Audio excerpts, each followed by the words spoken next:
Hello, hello. Hello, chat. Hello, stream.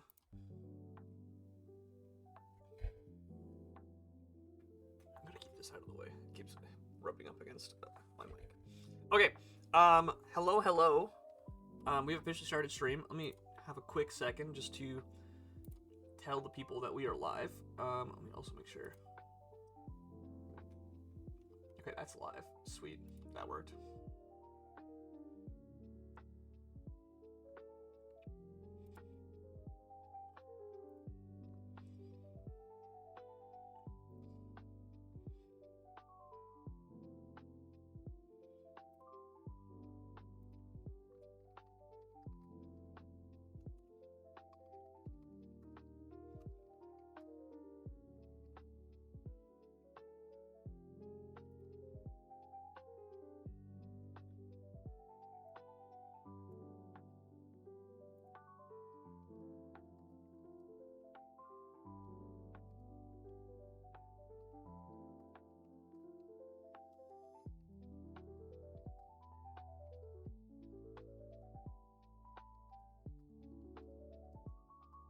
Oh, actually, I wanted to check. Is my typing coming through on my audio? Oh, it's hard for me to check right now. Whatever. We'll do it later.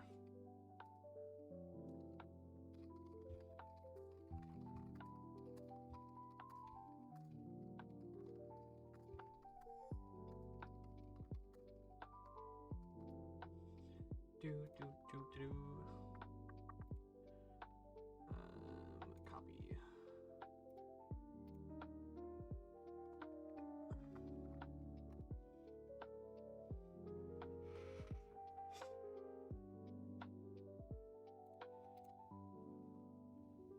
Okay, and let me go ahead and do yield post the stream link everywhere.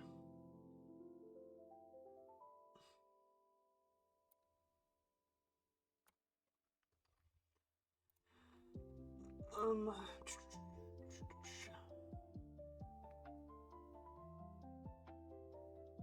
one got posted already.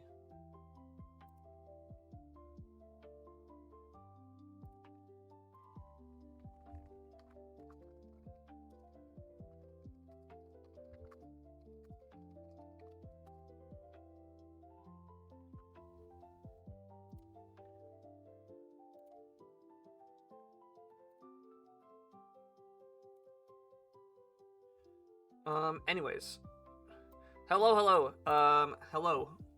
Officially, oh, let me go like this. There we go. That looks better now. Hello, everyone. Welcome to the Monday stream. The usual Monday shenanigans for me.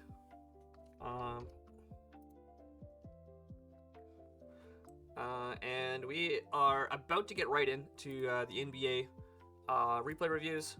But I just wanted to give people time to catch up, catch in, tune in, all that jazz. And so I'm just going to briefly talk about my schedule for this week, and then we'll get right into everything we're doing. Yeah, we have. How do I want to do this? I just stole this shitty template off of Google Images. So I'll be making a more nice looking version of this later. Can I not? Oh, it's okay.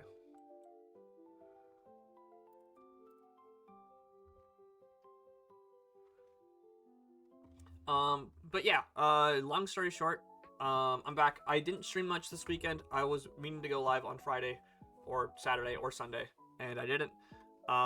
Mostly just because I was helping my friend paint their house, and then I got busy, and yeah, was pretty exhausted by the end of the day, so didn't get around to streaming because of that.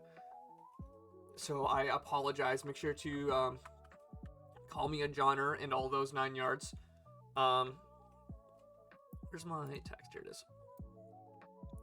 But let me just put in. I'll do this in orange, I guess. It's a bad shade of orange. Let's go. Yeah, there we go.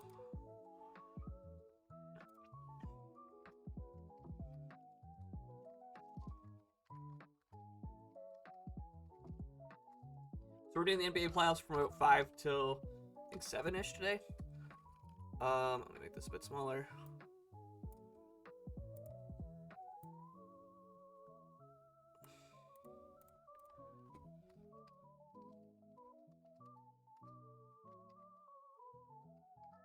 And then we're also doing the OTL matches for week 2. Make this color like, what's a line? We'll do red. Oh, nope. There we go.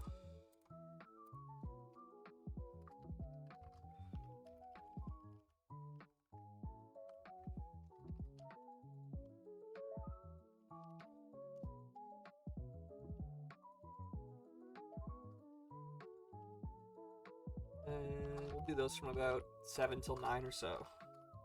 And for this first little bit, first little half hour, I'm just going to talk about my plans, talk about what's been going on in the July.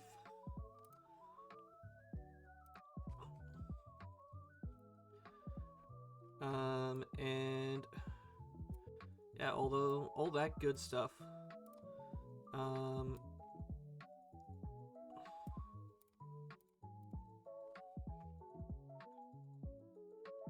And the reason why I changed my time a little bit, originally I said in my Discord server I was going to start OTL stuff closer to 9. But my D&D campaign is running this week, so I don't have to take my usual break between 7 to 9 or so. So I figured it'd be easier just to do it all at once. That way I don't have to like pause stream, come back, restart it again, all that jazz. Yeah, genre. I do be a genre, absolutely. Tuesday. There's some stuff I've been thinking about doing on Tuesday, but long story short, Tuesday is going to be my primary day for whatchamacallit,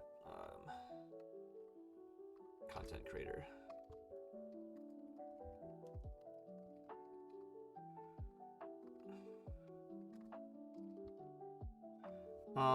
And I'll be posting schedules. So this Tuesday, I'm really behind on a lot of the things I've wanted to do, like make a separate YouTube channel for edited videos, look into making a TikTok or updating my Instagram account. And so this Tuesday, I'm going to make sure I actually get that started and make a proper announcement, and as well as post this schedule that I'm making right now. I'm also... we need this one here.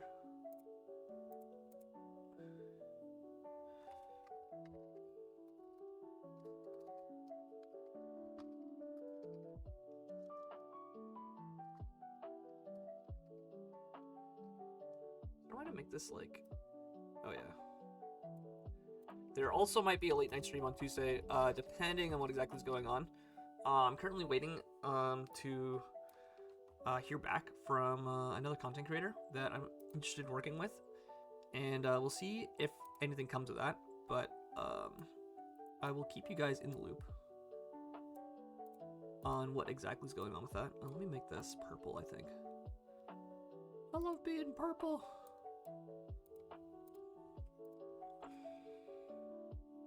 Well, it says late night scream. Yeah.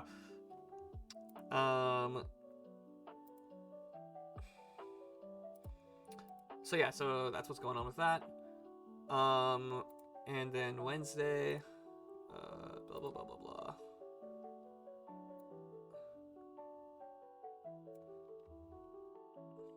So I promised earlier last week that I was gonna do a lot more Slay Spire content. And I did a little bit of a stream on Thursday instead of on Wednesday like I normally would last week. And that was mostly because I was a little bit exhausted after celebrating St. Patrick's Day with a bunch of friends. Those of you who were celebrating with me know who you are. But I want to do some Ascension 10 runs on Slay Spire 2. I did a little bit of off-stream playing. I just wanted to learn some of the characters.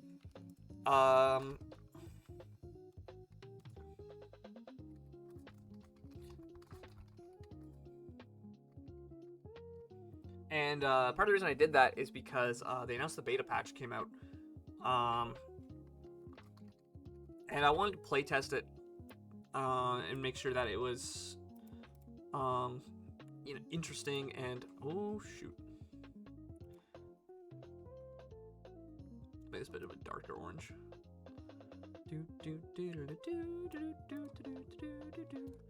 Notably, I got to Ascension 10 on the Regent, and I want to try and get the other characters up to similarly high Ascensions. And I think the character that was most interestingly impacted by the beta changes was the Regent, and so that's why I wanted to try out some of his stuff and see how I felt about the character now that I've gotten him to Ascension 10. The one thing I haven't done on the beta patch yet is fought the newly changed Doormaker boss. And so I need to actually run into him in one of my encounters and not die before I get to him. But yeah, I have a lot of thoughts on the balance of the game. I know there's been a lot of controversy about the recent patch changes.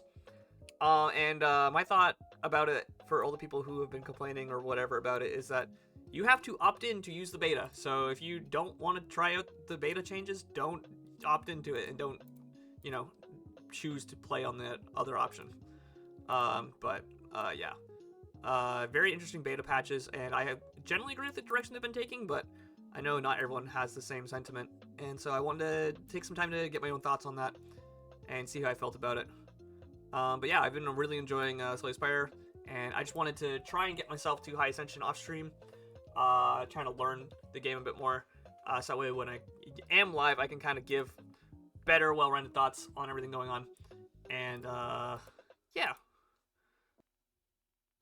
That's kind of why I didn't get a chance to stream later last week, yeah. And yeah.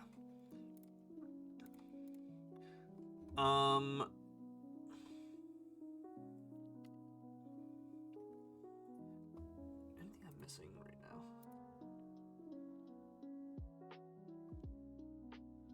Oh, let me go ahead and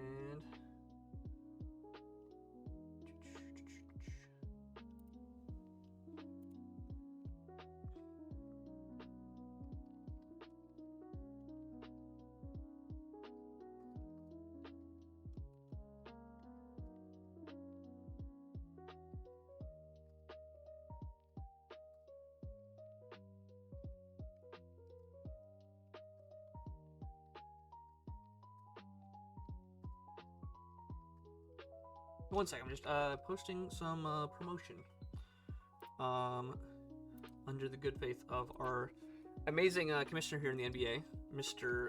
Naima.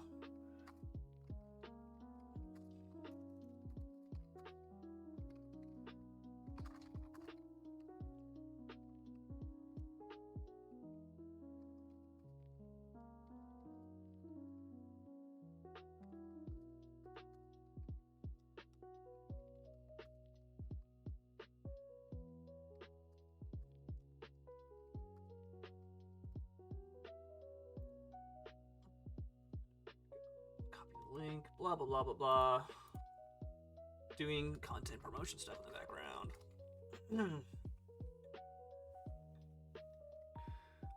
But yeah. So I'll be back. There'll be more whatchamacallit, Spire later this week on Wednesday for sure.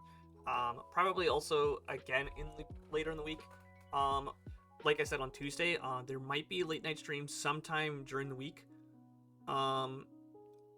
Because there's another content creator I have been kind of excited to try and team up with, who has a similar community for Slay Spire, and I wanted to try and do a co-op run, because I know the co-op runs, for those of you who've seen what I've been doing with my streams, they've been super fun, super interesting, and lots of interestingly broken stuff you can do that is unique to the co-op aspect of the game. So yeah, shouts out to all our co-op enjoyers for Spire 2. Very, very cool to see all that. Thursday, for those of you who don't know, Thursday is usually when our little IRL friend group does board game nights.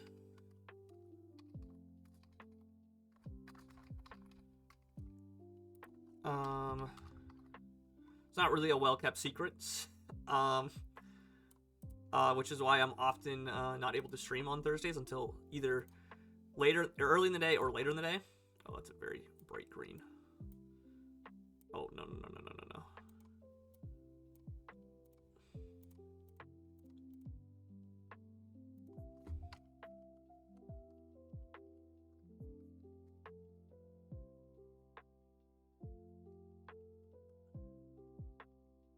But I have been thinking about playing some MTG.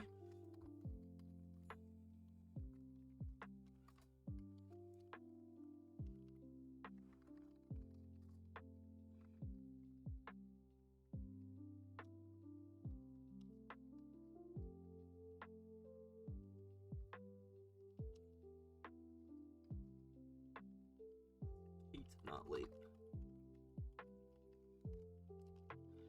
So I might do an early or late MTG stream on Thursdays, depending on what exactly all goes down. But usually Thursdays is kind of like another content creator day for me, where I want to try and get ahead on editing if I can. Not that I am ahead on editing ever, but yeah. But I've been thinking about doing some MTG stuff on Thursdays. I also have thrown around the idea of doing a hand cam. Ooh, that looks okay. Using my webcam to show my playmat and stuff like that for like IRL games. But I still have to do a bit of work to get some of that functional. Not AI confirmed. Yep. Yeah, not AI. Yep.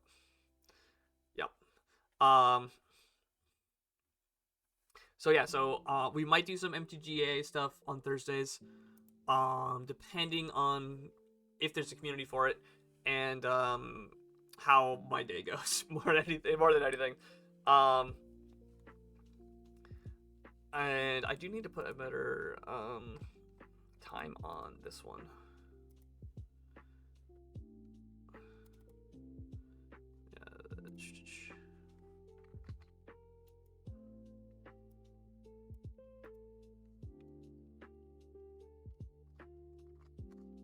We'll just say at 3 p.m. or so.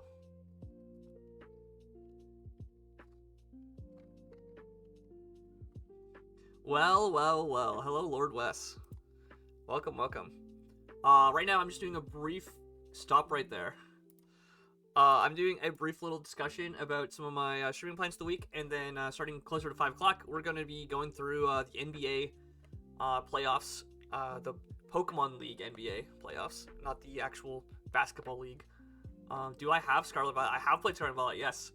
I have not played on game in a long time, but I did do a complete playthrough when it first released. I had a lot of very interesting thoughts on the physical game, especially because I played before a lot of the later DLC and patches. I don't think I ever touched the DLC on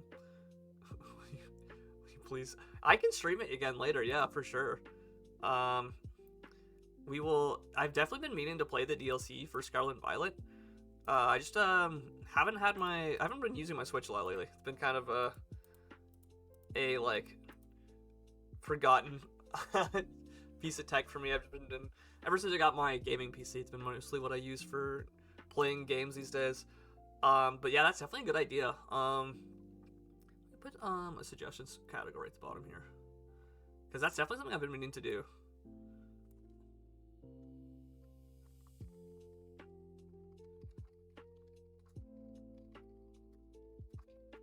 It's a really good idea, actually. Because I have been meaning to play the DLC. I haven't actually gotten around to it. I'm not entirely sure what I'm doing on Friday yet. But Saturday, unfortunately, I am kind of busy. Let me just put this on here now before I forget. Blah, blah, blah, blah, blah. So Saturday, I am busy because I am doing some IRL stuff.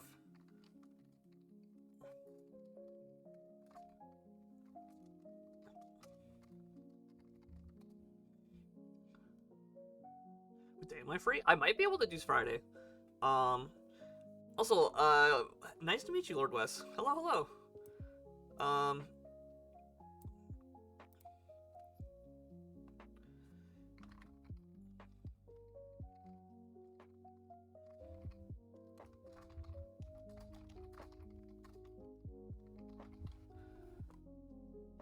And then Sunday, depending on how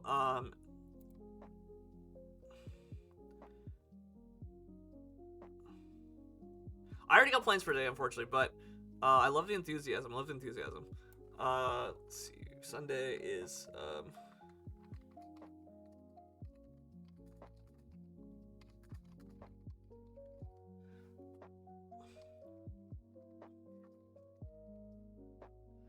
I actually don't even have the DLC yet. I actually need to go buy it. Because I've been meaning to play it, but I never really like committed to playing it or buying it, and so I was like, oh shoot. But I've seen a lot of people. No, I don't have time right now to do it.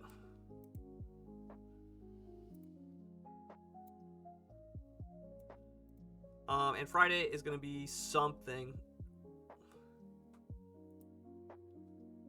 When can I? Probably gonna be on like Friday or Sunday. Why you got? What are your thoughts on the DLC? I know like I've seen a lot of mixed, or like a lot of people were really hyped for it, but I know that Scarlet and Violet before the DLC had a lot of very mixed reviews, myself included. It's very good. Ooh, okay. Because there's two parts to the DLC. There's the Ogerpon DLC, and then there's also the Pecharon part of the DLC. But yeah, Friday is gonna be some sort.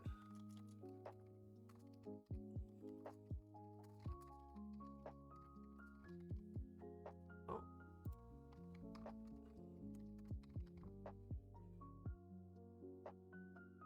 The game colors. Oh, that's smart. That's smart. It's a good suggestion.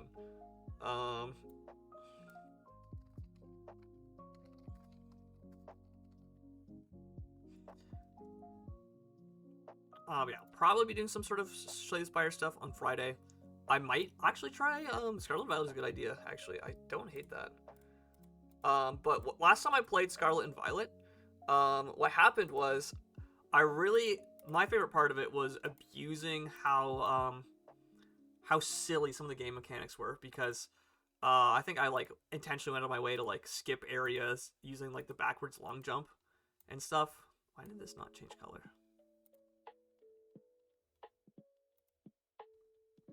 There we go. Oh wait, that's the wrong color. Scarlet should be red. Make it a little bit darker.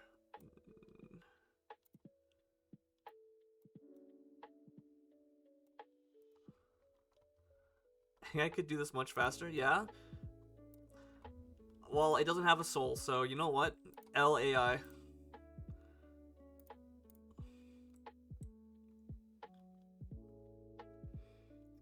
And yeah, could your AI do this? Could your AI do this? Could your AI do this? Whoa! Woo! Oh yeah, I bet your AI can't do that. Owned.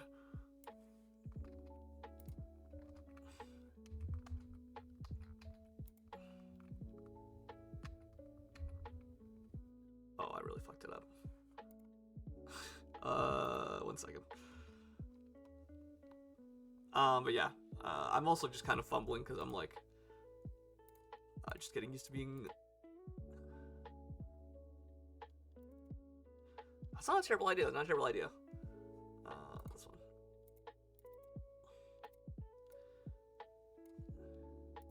But yeah, we will definitely have some stuff on Friday. It really depends on how my week goes. We haven't done, yeah, I control Z too far. I control Z too close to the sun. And then some here.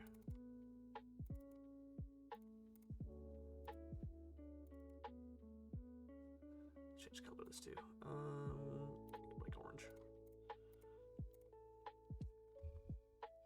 But yeah, this is roughly what my schedule is. I'm gonna make this more formal looking on Tuesday. It's kind of what my content creator work is gonna entail. I'll also be putting together basically a collection of what I want to be doing for YouTube videos. I mentioned a couple times in the past, I want to launch a separate YouTube channel that isn't just the full VOD replays, so I can do some work learning how to edit and making more digestible content. And I also want to work on making some shorts or clips, because I have a lot of clips on my channel. Big shout outs to my clippers, my homies who are making the clips for me. as well as I made some myself. But I think one of the best ways to get myself out there and grow is to get those Zoomer brain clickbait clips, and I definitely have a lot of backed up resources and content for that ready to go, and I just need to make an actual plan for it. Um, yeah, I'll be updating this throughout the week as I confirm exactly what I'm doing with my plans. But Scarlet and Violet is definitely on my. I love the suggestion from Lord West. I'll definitely get that in the recommends for coming up. I might be able to do that on Friday or Sunday. We'll see. Yeah, we'll see what comes of that. Long story short, though, I'm streaming today until about 9 or so. I'll be streaming on Wednesday, probably starting around 3. Might be later. We'll see. Depends on when I get out of bed. But no, it just depends on if there's some other IRL stuff to deal with first. And then Friday, I should probably put a time for Friday.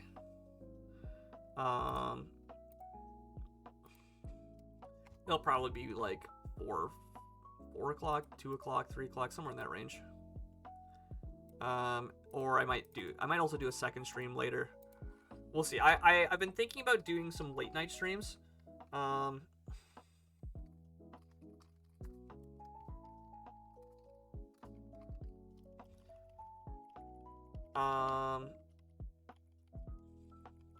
Just because I know a lot of our homeboys who want to tune in are working throughout the day, and not able to tune in until after they get home and have dinner. And also, I know that there's a lot of community that likes to hang out at 9 or later, 10 o'clock till midnight or so. And so I'm thinking about running some later streams. We'll see on what exactly works with my schedule, just because I have to also be careful of my people I live with. I know they're very not night people, they're morning people. So screaming at people online into the late night or out isn't necessarily ideal for that. But yeah, that's roughly what my week is gonna look like. I want to get better at making these type of things.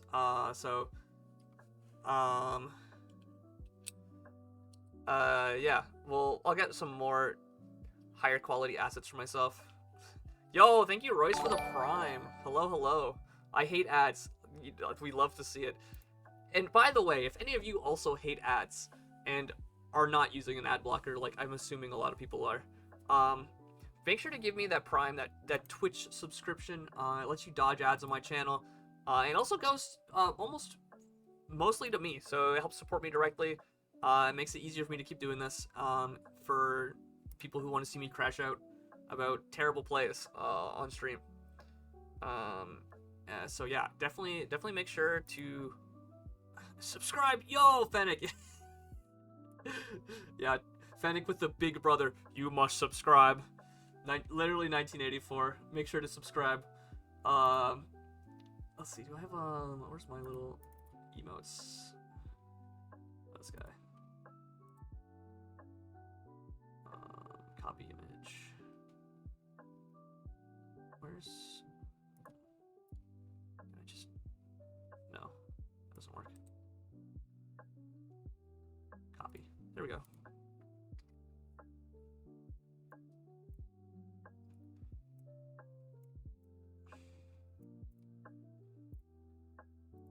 But yeah, so this is roughly what my schedule is this week.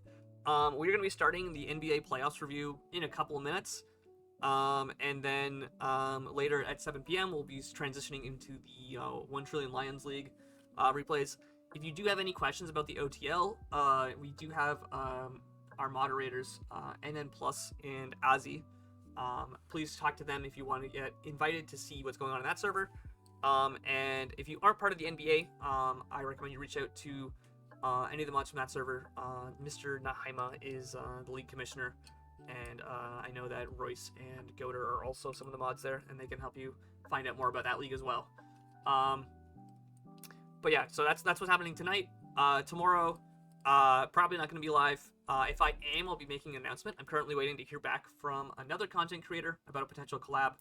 and I will give you some more information on that when the time comes. And I'm very excited to have some news on that. I will let you know as soon as I can. And then Wednesday, I'm just going to be doing some solo Spire runs. I might do some co-op runs later in the day. We'll see. I really wanted to talk about the beta patch that came out last week, and I got the Regent to Ascension 10, and I'm slowly working on getting other characters up there. But the reason I didn't stream that last week was because I just wanted to like test out how the game felt after the beta patch, and kind of collect my own thoughts on it off stream. And then Thursday, I'm probably not going to be streaming too much. If I do stream, I might do a little bit of Magic stuff. I've been wanting to talk about Magic, my thoughts on the game, thoughts on a lot of the recent developments in the metagame, in how Universes Beyond and all the recent standard legal sets have been playing out. There was an announcement today related to Magic, and the news is that there is no news. So a lot of people are definitely got their thoughts on that as well. So definitely I wanted to be talking about some Magic later. Thursday is also typically when I run IRL board game nights, and some of you who know me in real life probably know about that as well. So yeah, unfortunately, probably not gonna be too long of a stream on Thursday, if anything at all. And then Friday I'll be doing some sort of stream. I did get a suggestion to play Scarlet and Violet DLC on Friday or Sunday, so we'll see if I can get that working. But definitely something coming soon. And then Saturday, I'm going to be really busy. We're hosting something IRL here again. And Sunday, we'll see how hungover I am. But I'll try to stream if I'm not too exhausted. But yeah, that's the quick rundown of what's going on this week for me. I'll be editing this little graphic here to be a lot nicer looking, so I can post it later this week, probably on Tuesday. And yeah. So that's that. I'm just going to quickly switch to this overlay and go over here, and then this one, transition. Woo, there we go. So here we are. We're now talking about everyone's favorite basketball-themed league, the NBA, the Naheima Battle Academy. Riceman undefeated? Yeah, absolutely, yeah. For those of you who haven't been following, last week I went over... Am I going to be playing Horsey Game? Wait, which one's Horsey Game? Is that Uma Musume? Or are you talking about the new JoJo part, Steel Ball Run? That's kind of like a Horsey Game, right? I'm not an Uma Musume player. It's called Horsey Game. Oh, let me look this up real quick. What the hell is Horsey Game? Talking about Ultimate Chicken Horse? Oh, this game. Dude, this is just QWOP, but Uma Musume themed. Nah, I'm good. I don't need to go anywhere near this right now. It's just yeah. That's definitely a game.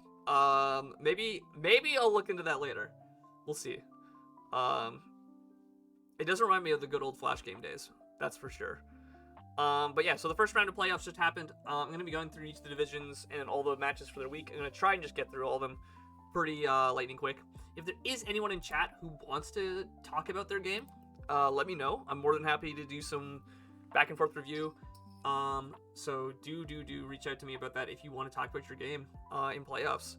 I'll be talking about my own game in exactly the same manner, so kind of see my thought process and how I break down my decisions. But yeah, so the first week of playoffs happened. Myself, I'm in the All-Star division, which is the highest division, not to pat my own shoulder, you know. Although whether or not it's the highest skill division is another question, because you know there's sometimes where there's plays that you see people in the hustle division playing their heart out, and you're like, dang, you know, maybe they're the real all-stars. But not to shame anyone in the all-star, we've had a great season so far.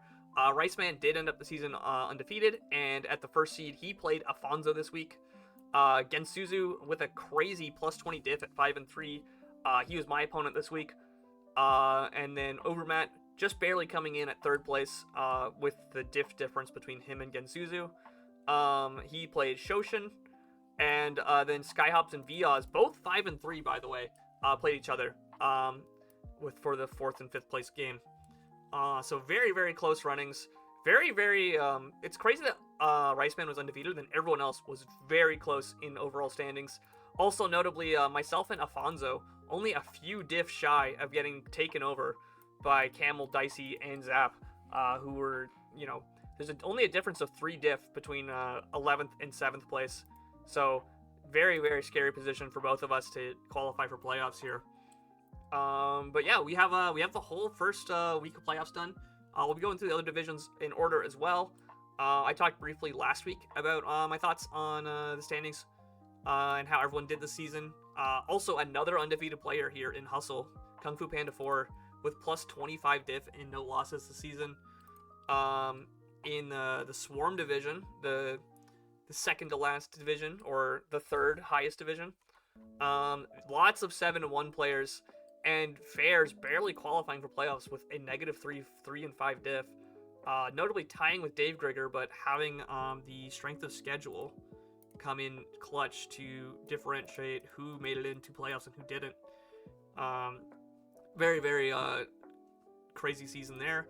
And then we have another undefeated player in the Truant division with Corey. And once again, barely scraping by here at 3 and 5. Royce just makes it into 8th place for standings. So we're just gonna get right into it. I'm gonna start with the All-Star games. If there's any All-Star gamers who want to talk shit about their game, you're more than welcome to. I will be talking some mad clap. So there's that. Our first game, this is the 4th and 5th place matchup. This is Skyhops versus Viaz. I personally thought that this is a pretty favorable matchup for Skyhops. This game is funny. I remember watching this game, and I was like, oh, okay. Like, I'm surprised that worked out, but actually, no, did I watch this game? I think I did. I just don't remember exactly what happened. But I did watch the other 2 games. I think the Shoshin Overmat game was very interesting. I had a lot of big questions about how the game was played, but I'll go over that in my review. And then similarly, Afonso versus Riceman, there's also a lot of like, wait, why did you do that type of plays, but we'll go over that as well. And then my game, mild spoilers, but I after seeing what my opponent brought, I was surprised it was as close as it was. So yeah, getting right into it though, we have Viaz versus Skyhops. Skyhops notably has brought Terra Water Keldeo. That's their Terra captain, which is very scary. They've brought this a lot this season into teams that have poor water resists, just spamming strong water moves. I nearly lost to him in the regular season because of, I think, Specs Terra Water Hydro Pump nearly cleaning through my entire team. And then on ZA's part, I believe he has Terra Gengar. Let me just double check though. Viaz. Yeah, he's got Terra Gengar, which is Terra Ghost. This one. And 1 second, I gotta replay my music. So he's got Terra Ghost Gengar, and his other Terra Captain also didn't come. Which is a little bit hidden here because everything else just has stab typing Terras. And so this is a very strong option. Ghost is a really hard type to resist, and so just doubling down on the stab type, similar to how Keldeo is a very, very strong option. Especially because Ghost is really solid defensively. So yeah, we're just gonna... I did not turn the music off. There we go. Music jump scare. So Zeraora lead into the Blastoise. A pretty good lead for Zeraora. It's just gonna go straight for the Plasma's Fist. It doesn't want to let Blastoise potentially set up, and Landorus comes in for free, which forces out our boy Zeraora. And Landorus is just gonna take the opportunity to get rocks up. Now, this turn 3 play I thought was very, very confusing because literally nothing has taken damage. And the first thing this Screamtail does is Wish, which I was like, who are you Wish passing to? Like, I guess Gengar doesn't take rocks here, but like, you know, boom, Wish passed, I guess. And Screamtail comes back in. Takes that Earthquake not terribly well. It was also notably booster speed. So it consumed his booster energy right away. I don't know if there was a specific reason for that, but using your booster speed so early, unless you like are intentionally trying to consume an item, is a little bit interesting. So yeah, I didn't really like how Viaz played Screamtail early game here. I was kind of confused about what the overall game plan was, but here he goes Blastoise as this U-turns, which was a very strong call out here. I think he was maybe just sacking Landorus to keep rocks up. So yeah, going for the U-turn here in case Viaz tried to double switch to catch, the Ice Beast and Resist coming in was the plan. And Skyhops looks like he was just sacking Landorus, but Landorus gets away scot-free with that U-turn read, and in comes Meow, which is going to click. Probably knockoff, but no, also just going to U-turn out. And this was a really good tech, actually, though. I like the eject button on Corviknight. Basically getting to Uno reverse a pivot. So if your opponent goes for a pivot move instead, you get the pivot off. And now Zeraora is in on Meowscarada and can kind of do whatever it wants. Landorus comes in on the play rough here. Yep. Also notably, I don't think Meowscarada changed types when it clicked U-turn. Yeah, it did not change types. So either Meowscarada forgot to run Protein. Oh, it is the Blastoise versus Blastoise matchup. That is true. I believe Viaz has Mega Blastoise, actually. Let me just double check. This one. Yeah, Viaz has Mega Blastoise. And Skyhops has regular Blastoise. Yep. But yeah, so... yeah, getting the 2 KO play rough on Landorus here. I think Skyhops planned on sacking Landorus earlier anyways, and so they don't really care about that.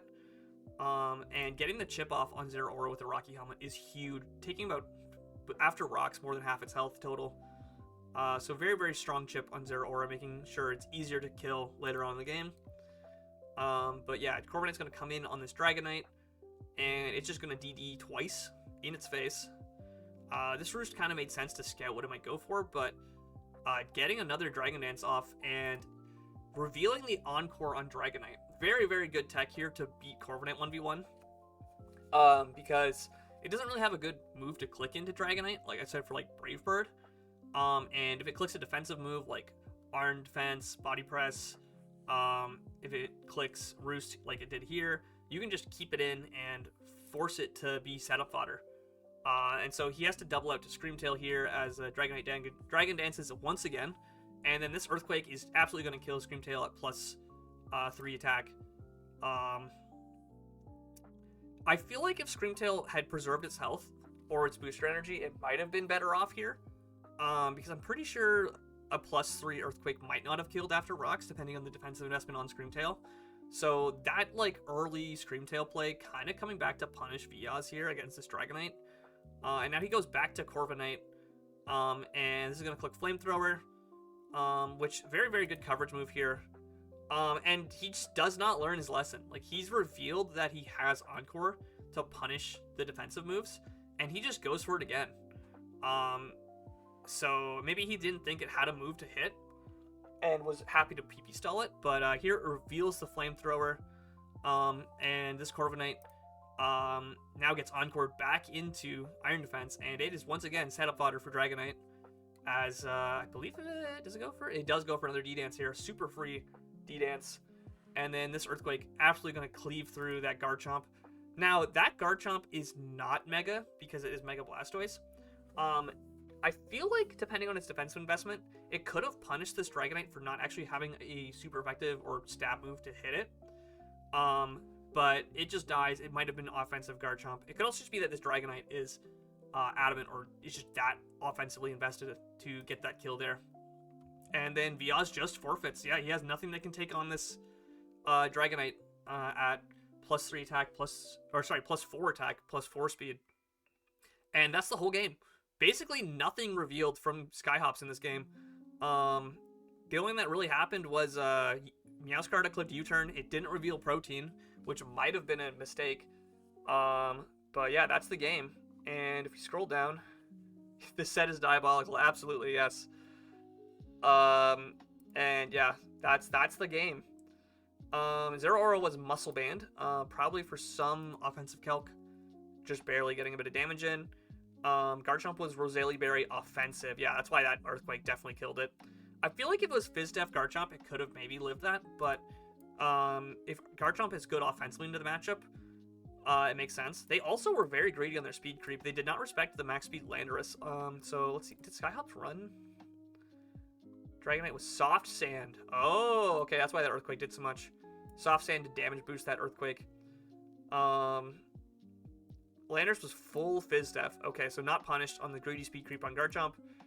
And then Meowscarada was Choice Band. No, that's Blastoise.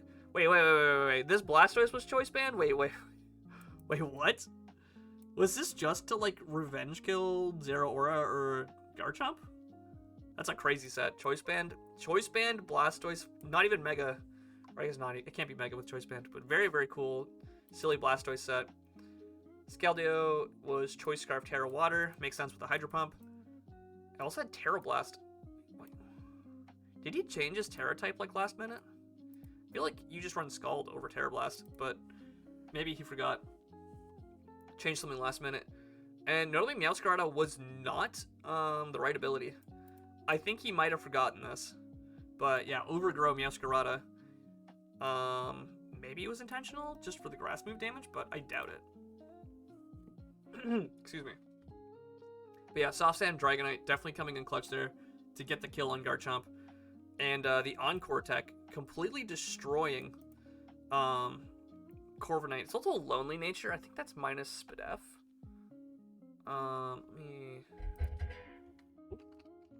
That didn't come through too loud.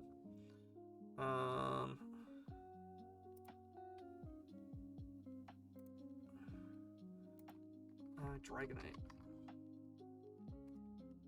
It was lonely. Yeah, plus attack minus Fizz Def, because minus Fizz Def. I don't know what that's for specifically, but I know Dragonite is a pretty good special sponge. So maybe he didn't want to lower Spadef into like Screamtail or Gengar. Yo, Skyhops, I'm just reviewing your win. Nice win against Viaz. Dragonite set was absolutely demonic. You had some. Did you intentionally forget Protein on Meowscarada? Because I noticed that that you didn't turn into a bug type earlier, and then here's Overgrow. And then Iron Moth with booster speed, very standard toxic set. No, it was intentional. Okay. I like the tech. I'm sure there's a good reason for it. So, and Scarf. Also, this was I thought was weird. You used Terra Water, but with Terra Blast, you could have run Surf or Scald. I don't know if that was also intentional or you just changed your Terra type last minute. I know I've done similar things before, where I forget that I changed my Terra type in halfway through Builder. And then Viaz, what was so the set I wanted to check out was a Screamtail. It's Terra Fairy before, makes sense. Yeah, classic, you forget to change it. It was Encore. Yeah, I do not like how he played Screamtail early game here, because it wasted its booster speed. It clicked Wish when there's nothing to Wish Pass to, and it wasted the opportunity to like use a speed booster Encore. Very scared to Smash Toys. Makes sense, yeah. Well, on your Blastoise, did it click Flip Turn? No, it never came in, I don't think.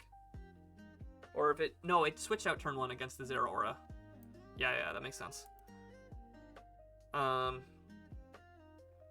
like the eject button Corviknight, but I also think he... Oh, he had nothing to hit. He should have U-turned on the Dragonite instead of going for Iron Defense after you revealed Encore, but...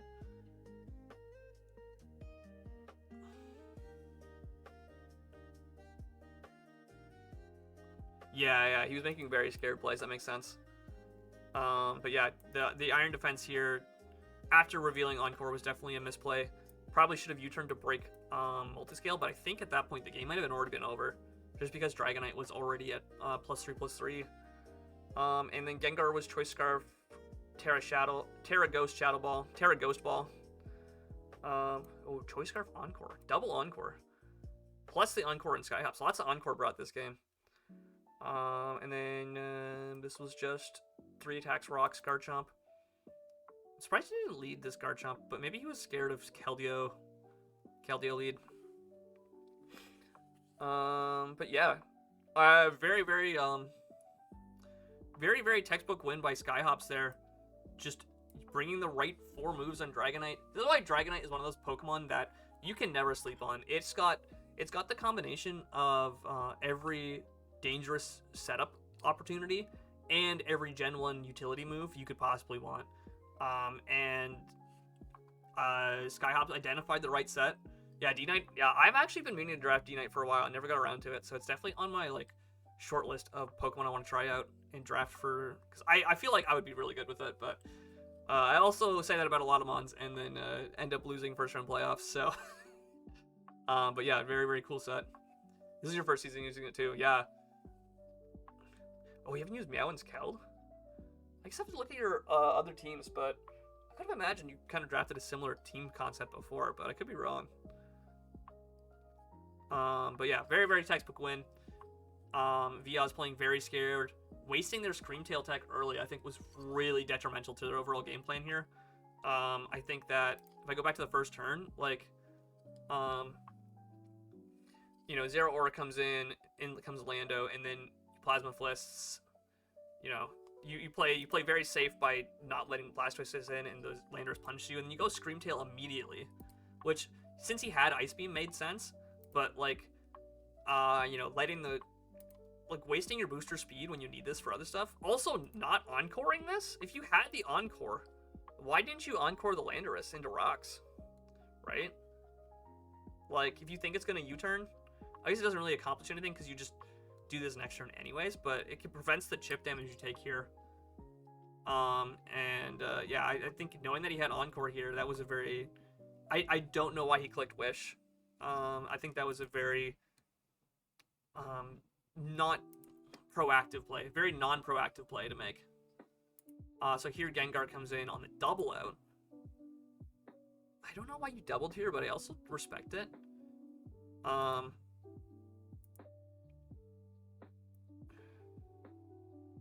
Wait, why did he switch out here if he was Encore? And also, wait, why didn't you click Bandit Flip Turn if you had it? Scouting T-Wave. Oh, okay, that makes sense, yep. Yeah, it's only revealed Wish so far, so yeah, that's a good scout. Gengar switches out, expecting the ground to move. I would have honestly probably just Terra'd and clicked a move there, but maybe he knew that Gengar did not live in Earthquake. Because he was Terra Shadow Ball, right? Nothing wants to come in on that, unless you're expecting Meow to come in, but then Screamtail's not a good switch anyways. I think you absolutely should have clicked Shadow Ball here. And then, yeah, this taunt. Oh, okay, Screamtail no longer has the booster speed. Wait. What was the speed creep on the Lando? I thought it was slower. Wait, I thought when I checked the speed creep on Landorus, it was, like, slow. Yeah, wait, what? Landorus was Impish. With no speed investment. What was the... Oh, no, he clicked Wish before the taunt, didn't he?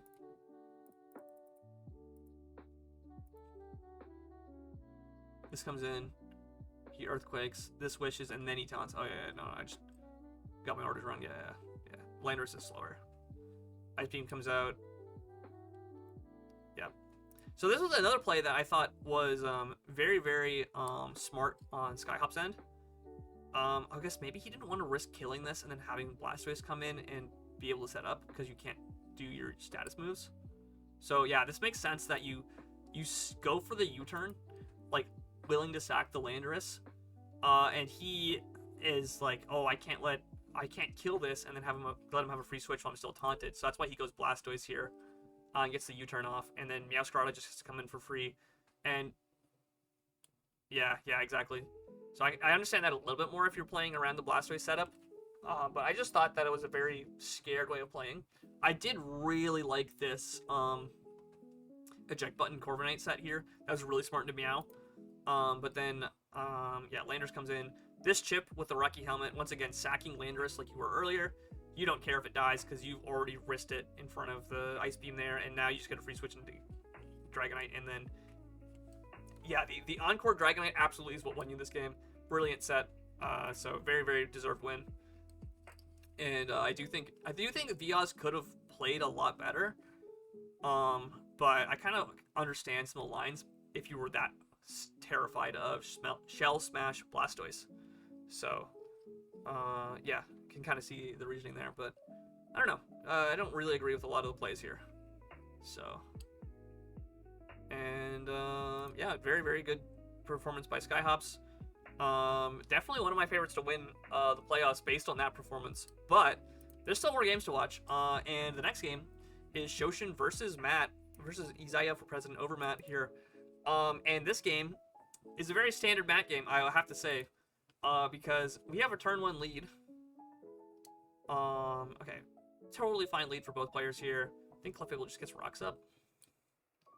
Got the balloon drill. Yep. And Rabbit spins the rocks away.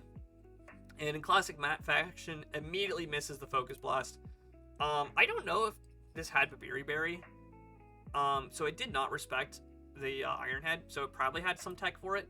But yeah, X-Drill just gets that item off, gets the spin off, and dodges the 70% Focus Blast. Matt with the F-Me, missing so many 70% moves this whole season. So, goes with Heat Wave on Electros coming in. It's leftovers, not Assault Vest. I don't think it really matters which it is here, but I think its set was like 4 attacks anyways, so being AV or leftovers is kind of just preference. And then Electros comes in. It's going to Toxic the Clef. Notably, this Clef is not unaware because it takes rocks and poison. And then Electros just gets to switch out back into Drill here. And this gets rocks back up. And now I think Rapid Spin just kills Clef at this range. Goes Zapdos on the spin for the potential para. Once again, losing the 30% chance to para there. So double 30% chance missed from Matt.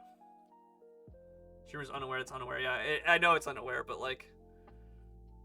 I guess unaware is mostly for like Hydra Apple, maybe? That would make sense. Electros comes in on Zapdos Roosts, gets the Heat Wave off to put Electros dead, do a lot of things now. And then this was, I thought, was really weird because when this Bax was faster than Zapdos, I was under the... Doesn't get it, poor Matt.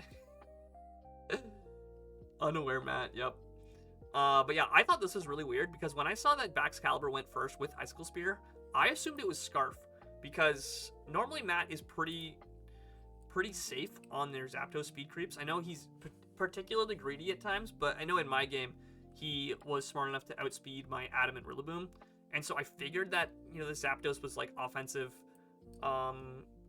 based and wouldn't let Baxcalibur outspeed it. But so I assumed this was Scarf Bax at this point in the game. When I was watching this back, misses a Stone Edge. It's another big miss from Matt. Terra Fairies, no Scald Burn here, and once again another miss. 2 back-to-back Stone Edge misses, and yeah, Matt at this point just says okay GG. Like, he's missed so many moves. He hasn't got the para. Like, there's a full 6 on the other person's roster. Technically, Electros is basically dead, but like, you know, it's a 5v4 situation. He's already had to reuse his Terra early, and so Matt's like, yeah, you know, Matt's kind of like down in the dumps. He doesn't feel like he can win anymore. Slowking comes in on the other Slowking. That's called Not Burning. This is going to Nasty Plot as this Slowking Chilly Reception's out. Very interesting to see if this was a speed tie. I'll have to check that in the post game. If this was a speed tie or if this Slowking was just naturally slower. But Excadrill's going to come in to punish that here. And this is a free Earthquake. But he does have Shuca Berry to live that. And then he Trick Rooms. Okay. Electros is the sack here on the Focus Blast. Does not miss this Focus Blast, finally. Finally hits a move. Bax comes in, goes to Urshifu, and this is, in fact, Ice Shard. So I thought at this point, I was like, you know, I saw earlier that this was faster than Zapdos, so I assumed it's like, okay, wait a minute, Scarf Ice Shard is crazy talk. I was very, very confused as a spectator at this point. Urshifu just U-turns out. Very, very heads-up play there, knowing, like, if you think that this is choice locked, like I thought it was, you know, very good read there. Also knowing that Urshifu kind of 1v1s Baxcalibur a lot of the time. So getting the momentum here back on the side, and then Stack Attacka gonna go for the Stone Edge finally on Slowking, and that does a lot. Doing 59, so both those misses earlier super mattered for keeping the Slowking low. But he gets red carded out into Cinderace, which is actually good for him. This is a good position for Matt now. Because he gets a free U-turn, and Hydrapple comes in to take it. Takes about 40, which is surprisingly little from a super effective move here. And now this turn here I was a little bit confused by, because this Hydrapple is Terra Fairy, as you saw at the start of the game. And I know that he doesn't necessarily want to go for Terra, because it does mean that you're weak to Steel, and you are already still weak to Poison, but it keeps the Poison weakness. So maybe, like, I thought he might just Terra here to, like, live a close combat, and it's really hard for Matt to click Surging Strikes in this position. So I think going for the Terra might have been a better line here. This is kind of like my look at the position. But then he just doubles into Excadrill, and this is going to go for, I think, a U-turn again. Yeah. So that pops the balloon, and Cinderace gets to come right back in and get the Pyro Ball off, not missing a Pyro Ball, fortunately. No miss there. Now, this is where I was confused, because I still was under the impression that Baxcalibur was Choice Scarf or something. And so he goes Gallade, and yes, Gallade wins this 1v1, but this U-turn is going to do a lot of chip damage, and you kind of need your Gallade healthy to take on other stuff on this team. So it's going to close combat on the Slowking, and then Zen Headbutt is going to get the kill there. But Cinderace just comes right back in. If this game had any justice, that missed with the BM here. But yeah, Pyro Ball into Gunk Shot is going to take out Hydrapple there. Now, based on the Gunk Shot damage, 70 versus 120. Yeah, I guess that makes sense, because U-turn did 40. So a move that's like more than 1.5 times more powerful should kill there. That makes sense. I didn't know if that was a roll or not. But yeah, in comes Bax. It's gonna D-dance. And then switches out. Yeah, so this is where I was like, oh, it's not Scarf. I was watching this game. And I feel like this Urshifu is Scarf. Gonna go for the close combat. And then, oh wait, no. And now it's not Scarf. Yeah, so Urshifu also kind of bluffing Scarf there. And now Matt is back in this game. Cinderace and Urshifu have just U-turned to take the game back. And this Wisp from Gallade, not going to stop Stack Attacka's super, super slow Gyro Ball. And the only real option to try and win here is to get a D-dance off with Bax. But that Gyro Ball, once again, just going to cleave through it. Was this Choice Band Stacka? What's the stack? Was it Choice Band? It was. Dang. Very, very strong stack. That explains why that Stone Edge did 82, or not, it did 60 to Slowking. Slowking Galar. I think Matt probably expect this to live an Earthquake from Drill. Probably why that was Shukaberry there. With Modest Nature and Spatak investment there, probably for a specific calc. Oh, Shiver was Assault Vest. Maybe he just lived the, yeah, it was at 70. I guess, yeah, he bluffed the Scarf here. Yeah, I feel like, yeah, Shoshin plays scared here of the Scarf, and Matt was not Scarf in the end. Very, very crazy, bluff there. You just gotta go for it at some point, exactly. The Boot Cinderace, I'm gonna be real, the way Shoshin played the endgame made Boot Cinderace look way better than it should have. I think Matt just got every play right with Cinderace in the endgame there, in that second half of the game. And definitely, like, if you wanted to glaze Cinderace, you just show them this game, because this game was an absolute Cinderace masterclass. Urshifu being AV. I don't know what exactly AV was for. Maybe it was for like Slowking or something, or maybe it lived a move from Hydrapple. But yeah, I think that on what turn was it? On this turn here, you absolutely should have Terra'd your Hydrapple. Because you were Terra Fairy. This thing has to click either an Ice move or a Close Combat to try and kill you. And if you turn into a Fairy type there, you win that 1v1. And if he does go for the Surging Strikes, you know, that's your opponent making a crazy play, because he can't really risk clicking Surging Strikes into Hydrapple if it doesn't Terra, because he just loses the game on the spot in that position. So I think on this turn, he gives him the U-turn switch, when he had a free chance to Terra, and then he has to lose his drill for that misplay as Cinderace comes in. Whereas if he'd been able to preserve his drill, granted it was gonna get was super bulky. Was that how bulky was the? I guess it's AV too. What was the Hydrapple set? Oh, it was very defensive invested. Relaxed nature, so plus defense nature even. Oh yeah, it was just 4 attacks. Oh, it was Assault Vest with no Spit F invested. Yeah, wait, no, that was a free move to click on Hydrapple, and you just pivot out. I get you want to get the Regenerator healing, but like, you know, that was a free turn to Terra. You could go for Dragon Tail to get more Stealth Rock chip. Earth Power was pretty free and everything left alive. You could have consumed the Slowking's. I guess no, Sugar Berry was eaten before that, I think.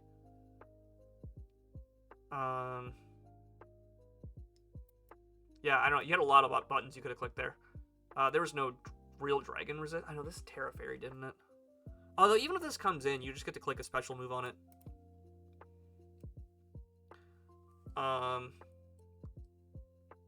Yeah, I think that Terra Hydrapple turn was, in my point, the turning point of the game, because you have just let this.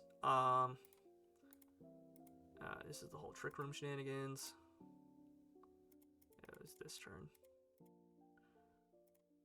This turn here, I think, was the huge turning point in the game, because you basically used your drill as sack fodder, even though it's pretty good, into 2 of the remaining mons.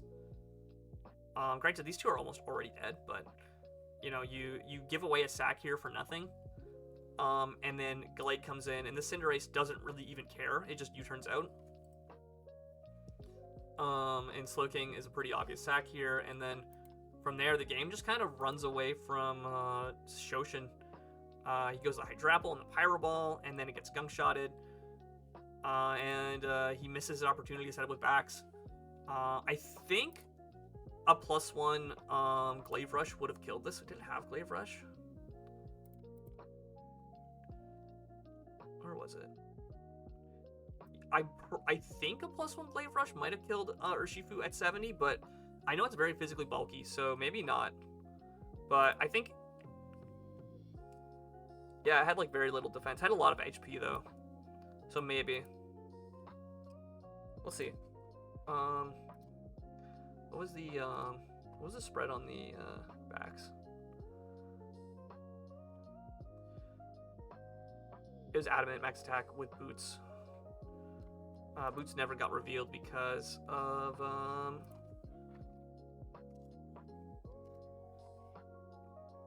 Excalibur.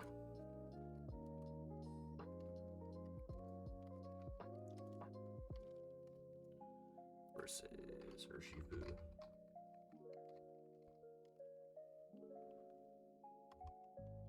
Do they have an Assault Vest set on here? No. Lots of Sword Stance, and I had like 168 HP. Yeah, a +1 Glaive Rush absolutely would have killed. But he had to respect the close combat Scarf, I guess, based on how it played earlier. Although even if it was Scarf, I think he was still in a losing position there. Also notably, 168 speed on the Baxcalibur, whereas, what was it? What was the Zapdos speed creep? Only 60 speed. Okay, so it was modest offensive, but it wasn't speed invested, it was bulky. Yeah, Matt getting punished for his speed creep there. Pax was faster by 1 point, oh my god. You revealed no when you said GG early?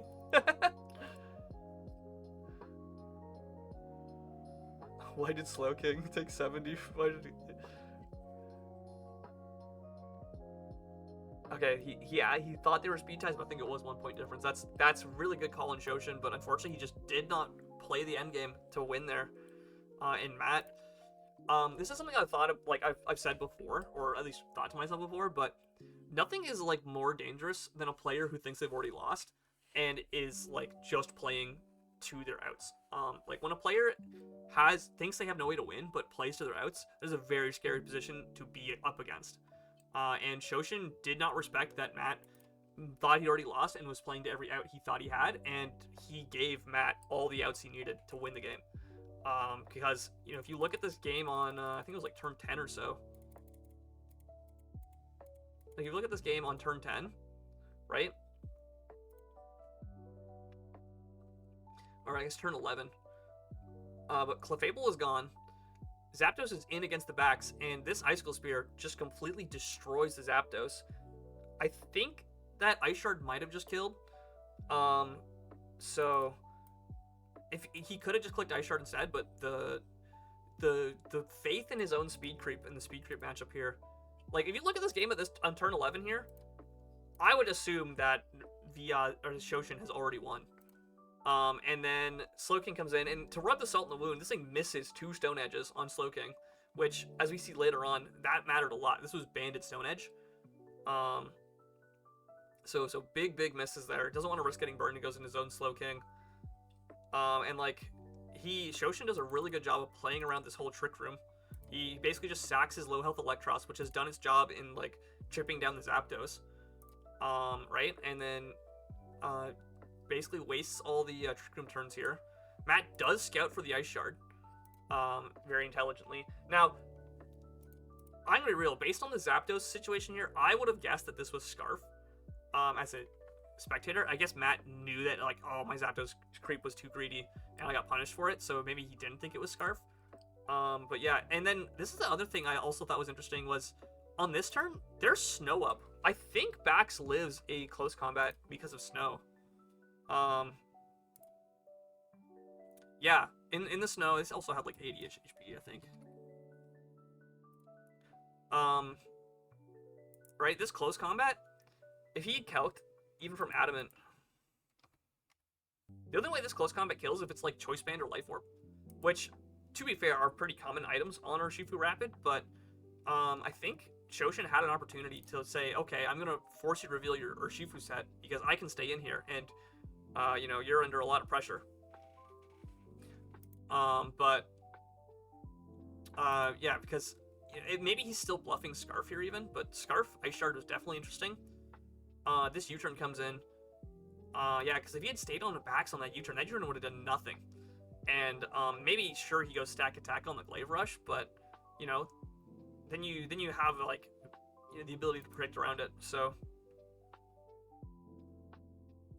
yeah, successfully wastes Trick Room there. Slowking comes in and reveals that Stone Edge would have actually done a lot. Now, this is the one turn I think that really kind of bit Shoshin in the neck here, or in the back, because this red card, the red card here, actually let Cinderace in for free on the turn that Trick Room ended.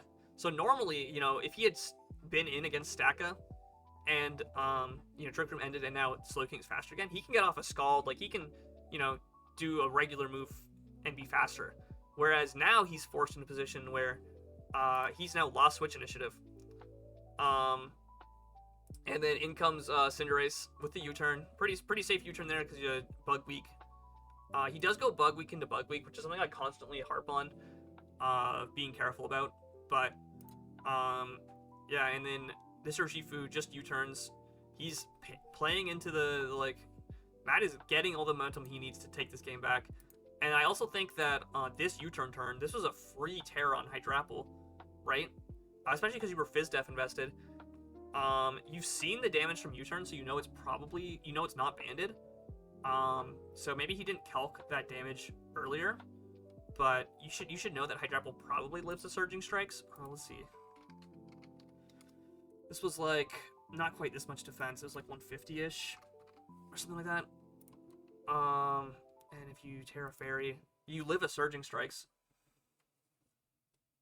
Yeah, like, maybe, like, I can see the argument for not wanting to Terra because it means that you don't lose to Hydrapple 1v1, but, like, you're gonna click a special attack into Hydrapple and probably go first anyways, and so that's already a fine matchup for you. So, yeah, I think it's a bad Terra type, though. Imagine Terra Ghost. Terra Ghost would have been sick, yeah. Yeah, Terra Ghost would have been awesome here. Because Matt doesn't really have a good Dark type or Ghost type to punish that. So yeah, so this is a classic example of a player is the most scariest when they're playing like they have nothing to lose. And Matt definitely thought he had lost the game earlier and was just playing to get every opportunity to take back the game possible. And Shoshin just gave every opportunity to him to win the game. I don't think Shoshin played bad by any means, but I think he definitely did not respect the position that Matt was in enough. And so Matt moves on to the second round of playoffs because of that. Up next is, this is the third game that happened. This is Alfonso versus Aiwala. Notably, this is the first versus 8th seed, so very, very weighted matchup in terms of player standings. However, I know Alfonso said he thought he had a pretty good matchup into here. They did not play in regular season, so there's a lot of things that can go on that didn't happen earlier. And looking at the Terra captains, Alfonso has brought both Terra captains, both Entei with Terra Ground and Terra Fairy Jolteon. Meanwhile, I don't think Riceman brought any Terra captains, actually. Let me just double check what was on his team.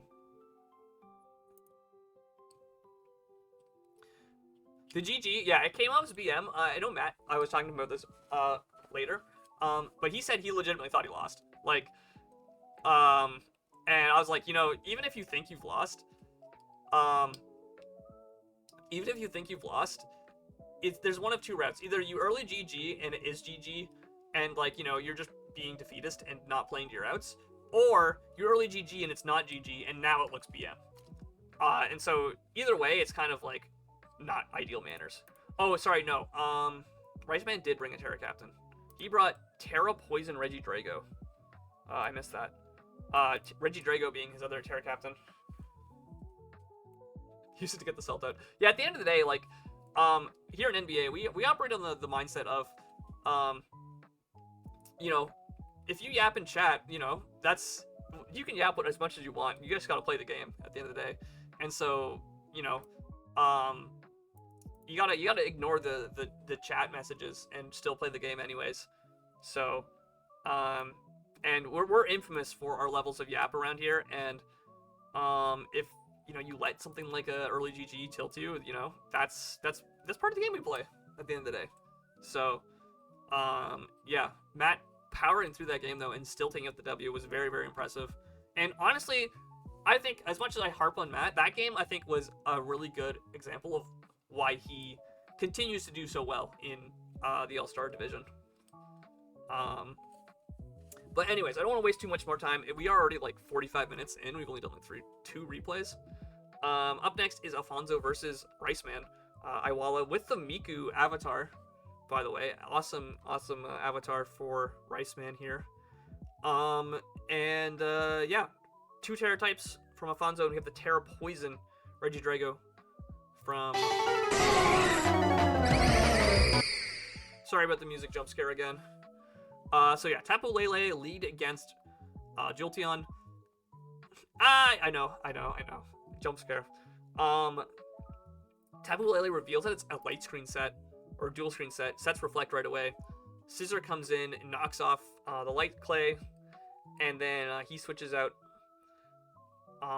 Really good taunt there from Lele, preventing a potential defog, but Scizor just punishing with getting rid of the light clay.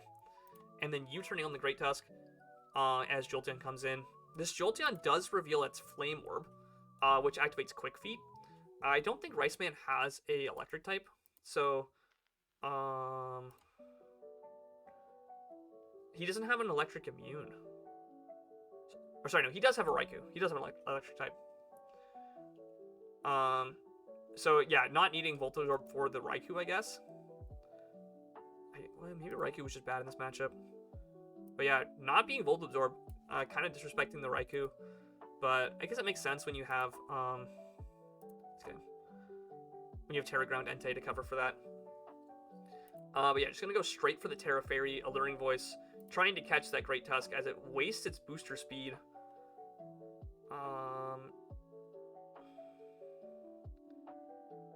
Yeah, wastes its booster speed early. Sorry, booster attack early. Not even, it was booster attack. And then Entei comes in on this V-Create. Barely takes that well. I'm pretty sure this damage isn't banded. And we'll see later that this is Scarf Victini. But yeah, Entei just goes for the Sacred Fire. The Reflect going to mean that does absolutely nothing, and Qwilfish is going to set spikes pretty freely here. But Scizor does have the Defog, so that taunt turn on Lele was actually very heads up of Riceman, and Alfonso just had the tech to play around it. Now, I believe this is Mega Sableye, and he intentionally does not go for the Mega here, and just gets the knockoff, getting a bit more chip on Lele. This Victini clicks V-Create again in front of Entei. This crit kind of mattered, because even if this is Scarf Victini, he lowers his speed with that V-Create, and that's a potential speed tie situation. So that does kind of suck for Entei there. Also, notably, if he didn't kill with that V-Create, he does have to respect a... actually, no, he can't. Yeah, he can't Extreme Speed because Psychic Terrain is up. Yeah, so it is a potential speed tie situation, but you can't actually try to revenge kill with Extreme Speed because of Psychic Terrain. But yeah, Jolteon comes in, it goes for the Volt Switch. This is a very, very smart play by Riceman. Going the Great Tusk to waste a turn, knowing that he has to Volt Switch, he can't Fairy Move, and then doubling back out again to get Lele in, and sacking the Lele kind of here. It lives the Volt Switch actually, so not even a sack. Cause yeah, that Alluring Voice is technically stab, and it gets off one last screen before dying there. And Regidrago, this play right here, I was very, very confused by. Ogerpon is almost always faster than Regidrago. And so there's one of two options of why you might click Encore here. Number one, you think this is Scarf. Right? And so if it's Scarf, it's already locked into a move, so Encore does nothing. Number two is if you're slower and you think it's going to click a setup move, but your speed tier is just so much higher than this naturally that it's probably not going to happen, and you also kind of need this to be faster than Victini investment-wise. So I don't know why he clicked Encore here. Very, very weird play. The what coming out from Riceman himself. And lots of hmms in chat. So yeah, so very, very questionable play there. Sableye comes in on this Terra Blast. Now, it is still not Mega'd. So it does still have Prankster. So it could go for Wisp here. Actually, sorry, it goes for the Prankster Thunderwave. And Riceman does, in fact, have the Lumberry. So Riceman does have the tech to beat the status. And this is a play where I think the game was really thrown. So Iron Valiant comes in. It's obviously locked into Outrage. Right? He has to click Outrage here anyways. He's locked in. This is also booster speed, so it's actually also faster than Regidrago. Because of the +1 versus +1. And then he just switches out. He wastes the booster speed. He goes into Scizor, and Scizor takes basically 50 from this Outrage. More than 50. So not only did he just give this a free turn to set up by clicking the wrong move on Ogerpon, he also then immediately wastes his counterplay. And so, yeah, at this point the game is just over. Because you've just you've wasted your booster energy. You had Terra Fairy Jolteon. Wait, why didn't you go that? $50. $50 isn't just not enough on... Yeah, honestly. Yeah, but you already had this Terra Fairy'd. Like, this already could come in and click a Thunderbolt against it. It's also Quick Feet, so it's faster. So I don't know... Yeah, you could have clicked Thunderbolt twice into this. It's the win trade. This finally hits itself in confusion. You do get the kill, so like Crisis is verted, but you just threw away half your team for nothing.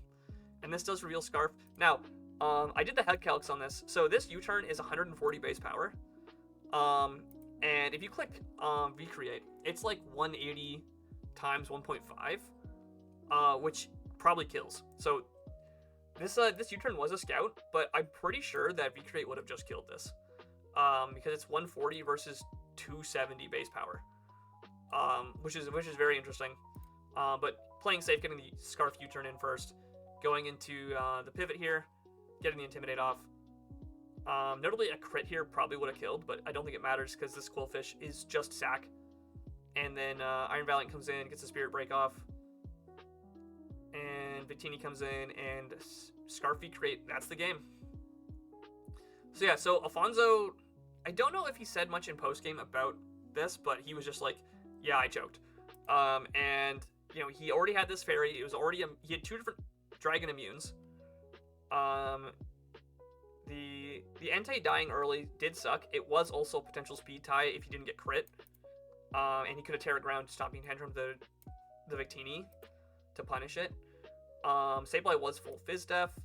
The Thunder Wave getting eaten by the Lumberry, very good tech from Riceman. And then Encore Sword Stance, Ivy Cudgel.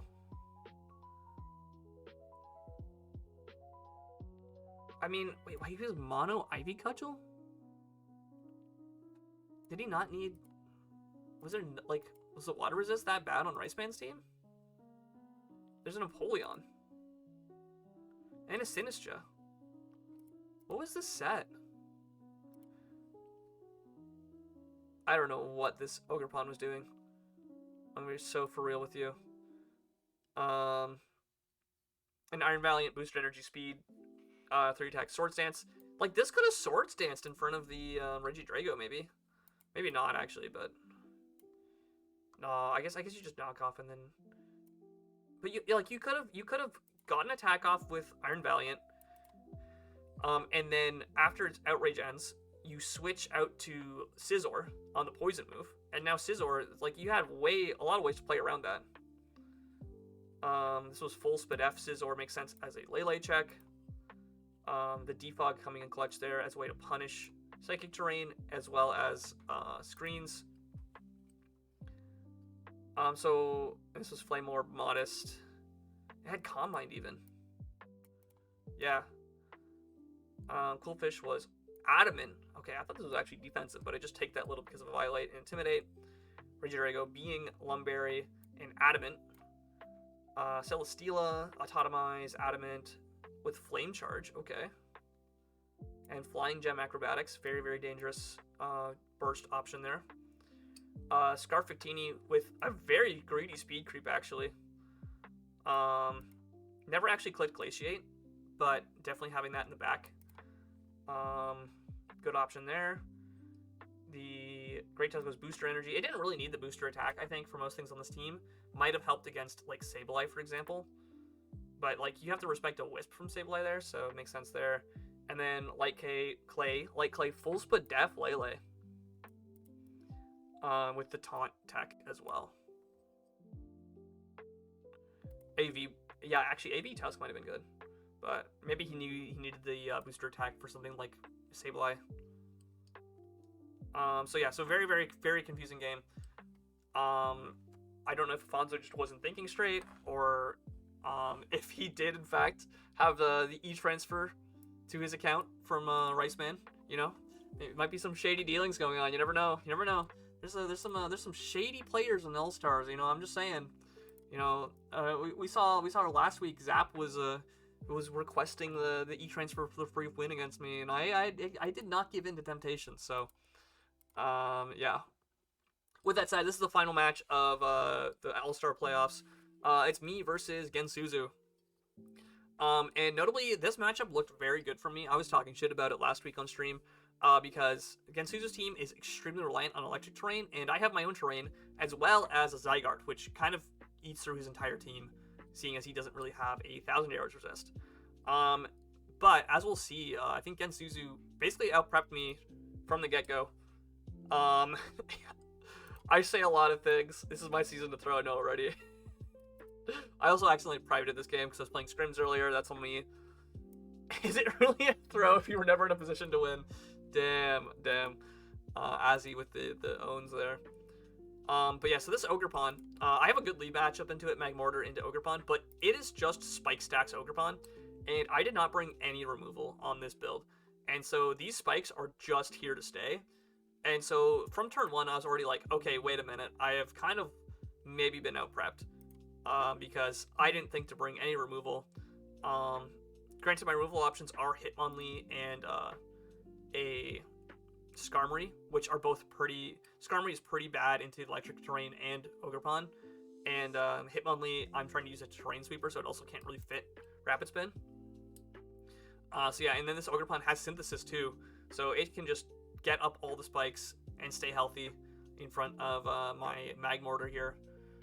This Magmortar set that I brought, I'll show the set later, but it was basically meant to be a anti-Drifblim check, because Gensu had won a lot of his games this season off the back of Terra setup sweeper Drifblim. And here, now he goes Melodic. I get the burn here. I'm pretty sure this was Flame Orb anyways, so the burn didn't really matter. He got an extra 6%. And I just stay in and go for another Lava Plume to scout what this Melodic wants to do, if it's going to like flip turn, if it's going to do something. And then I go into Belly Bolt here as he recovers. Iron Tread comes in here. I click Reflect as he gets up rocks. And now I'm taking like, what, a third of my health every time I switch something in. I'm just going to go for the Mud Shot on the Treads here. This Treads, I thought it was Covert Cloak when I didn't get the speed drop off of Mud Shot, but it was actually Clear Amulet. But either way, it has an item that prevents it from losing stats here. And I just go for the Mud Shot and take my opportunity to kill Iron Treads here. But I have my screens up, but I also have hazards up, so I'm kind of in a position where I need to use these screens before they go away if I want to have any chance of winning the game. And so with the Ogerpon taking me out there, I go into Zygarde as my setup option. I could have gone Diancie, but it was a potential speed tie against Ogerpon, and I didn't really want to risk it that early. And so here I'm thinking I have screens up. This is my only real opportunity to try to setup sweep, and if he has a random Ice Beam like on Melodic, I do have a Yache Berry plus the light screen. But as we see, this Melodic is... This crit kind of mattered, actually. Very, very scary situation because of this crit. But it had Haze, it was Recover, and Ice Beam. Like, it was basically meant to never lose to Zygarde. So very, very good bring on the full Fizz Def, fully setup stopper Melodic here. And yeah, he's gonna Ice Beam me. I have the Yache Berry to live that. And it just stalls me out, and there's not really much I can do here.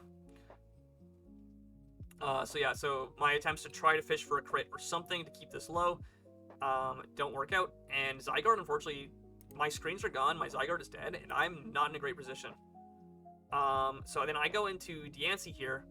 I go for the Diamond Storm, which also doesn't kill because of the Marvel Skill defense boost.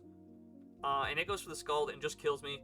I could have gone Rillaboom here to try to kill this, but I was trying to preserve my health on Rillaboom. I did not want it to take the hazards, and I knew that Magmortar couldn't kill it either, and it was just going to give it a free recovery. So I went Diancie here because I knew I would force it. I was hoping that Diamond Storm would kill, but I knew I would force it to stay in and not recover. But I definitely should have calced that Diamond Storm before going for it there. And so now I go to the Magmortar here. I do have the boots to not take hazards, and I do get the Lava Plume kill. This Koko comes in. It clicks Volt Switch. Now, I should have calced this Volt Switch, because this did reveal specs here. I did not calc this damage. Because I'm full Spit F Magmortar, and this revealed that it was specs with this damage. But I just go for the Lava Plume, trying to get a burn on something. Unfortunately, no burn on this Mence, but it is special. It's special Mence. So a burn wouldn't have mattered that much. And this is now still my only opportunity to really win the game, is to hope that it either doesn't have a flying move or misses like a Hurricane or something. And I go for the Swords Dance, and it's exactly what happened. I dodged the Hurricane. Kind of that luck. A very lucky situation for me. The Overmat miss coming in clutch for me as he misses Hurricane on my Swords Dance turn. And now, once again, I'm in a similar position where I have to play to my only outs. I don't have a lot of outs in this position, just because of hazards being up, because everything going on. And so my only real out here is to go for a second Swords Dance, and he gives it to me as he switches out into Ogerpon here. I get the second Swords Dance off, and Mad Gaming comment. I go for the second Swords Dance, knowing that I don't actually have a move that kills this. I have Throat Chop or Axe Kick, and neither of those actually kill Mence. And so I have to go for a second Swords Dance to actually kill it. We've watched the other 3 games in All-Star playoffs so far. And we're just finishing the last game in All-Star playoffs here, which is me versus Gensuzu. And I'm kind of explaining my lines here, but I go for a second Swords Dance because it's my only real way to win the game. And then I get the Earthquake to kill Ogerpon. Now, this was a play that I was very confused by because he goes Koko. I know that I'm faster than Scarf, even with Unburden, so I just kill it with the Earthquake. So he kind of sacks Koko there. But the reason he does that is because Iron Hands is booster defense. And this set, I was like, I looked at this for a second, I was like, why is it booster defense? Like, normally Iron Hands, if you look at its base stats,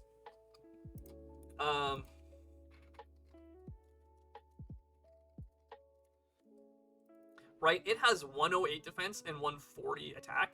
So in order to get booster defense, you have to be like a plus defense nature. You have to be very, very defensively invested. Or you have to like take away from your defense or attack IVs, which you're probably not doing, but you have to be very, very heavily defense invested to actually get the booster defense on this. So this was a very, very weird spread in my, like, when I first saw it. I was very, very confused. I think it was exactly this much defense, actually. So this being booster defense, absolutely crazy, crazy set to bring, was kind of my initial impression. And as you see, this Axe Kick at +4 attack, 3 times attack, only does 74. And notably, him sacking Koko to get the Electric Terrain up, so this Cork Drive activated, was what let him live this move. And so very, very heads up sack on Koko to get the Electric Terrain up for this. And this Axe Kick does not kill. Axe Kick also notably has a chance to confuse. That does not happen, but as we'll see later, that was never going to happen. And he just kills me with a Thunder Punch. Even with the defense boost, that terrain boosted Thunder Punch is enough to kill Hitmonlee after all the hazards. And now I'm forced to go into my Rillaboom, and unfortunately my Rillaboom is Choice Scarf, and I cannot pick a move that kills both Iron Hands and Mence here. And so I go for the only option I have, which is Wood Hammer, which kills Iron Hands, and then Mence is just going to come in and finish the game off. I go for the Wood Hammer. He roosts to be safe, I think. Yep. Is there any reason to run Axe Kick over CC? I knew the game was lost. I knew the game was lost basically once all the hazards went up. And so I was just playing to go for whatever chance to win I had. So I was very much like, oh yeah, this game's over. I got out prepped, and Gensuzu here lands the Hydro Pump to close out the game.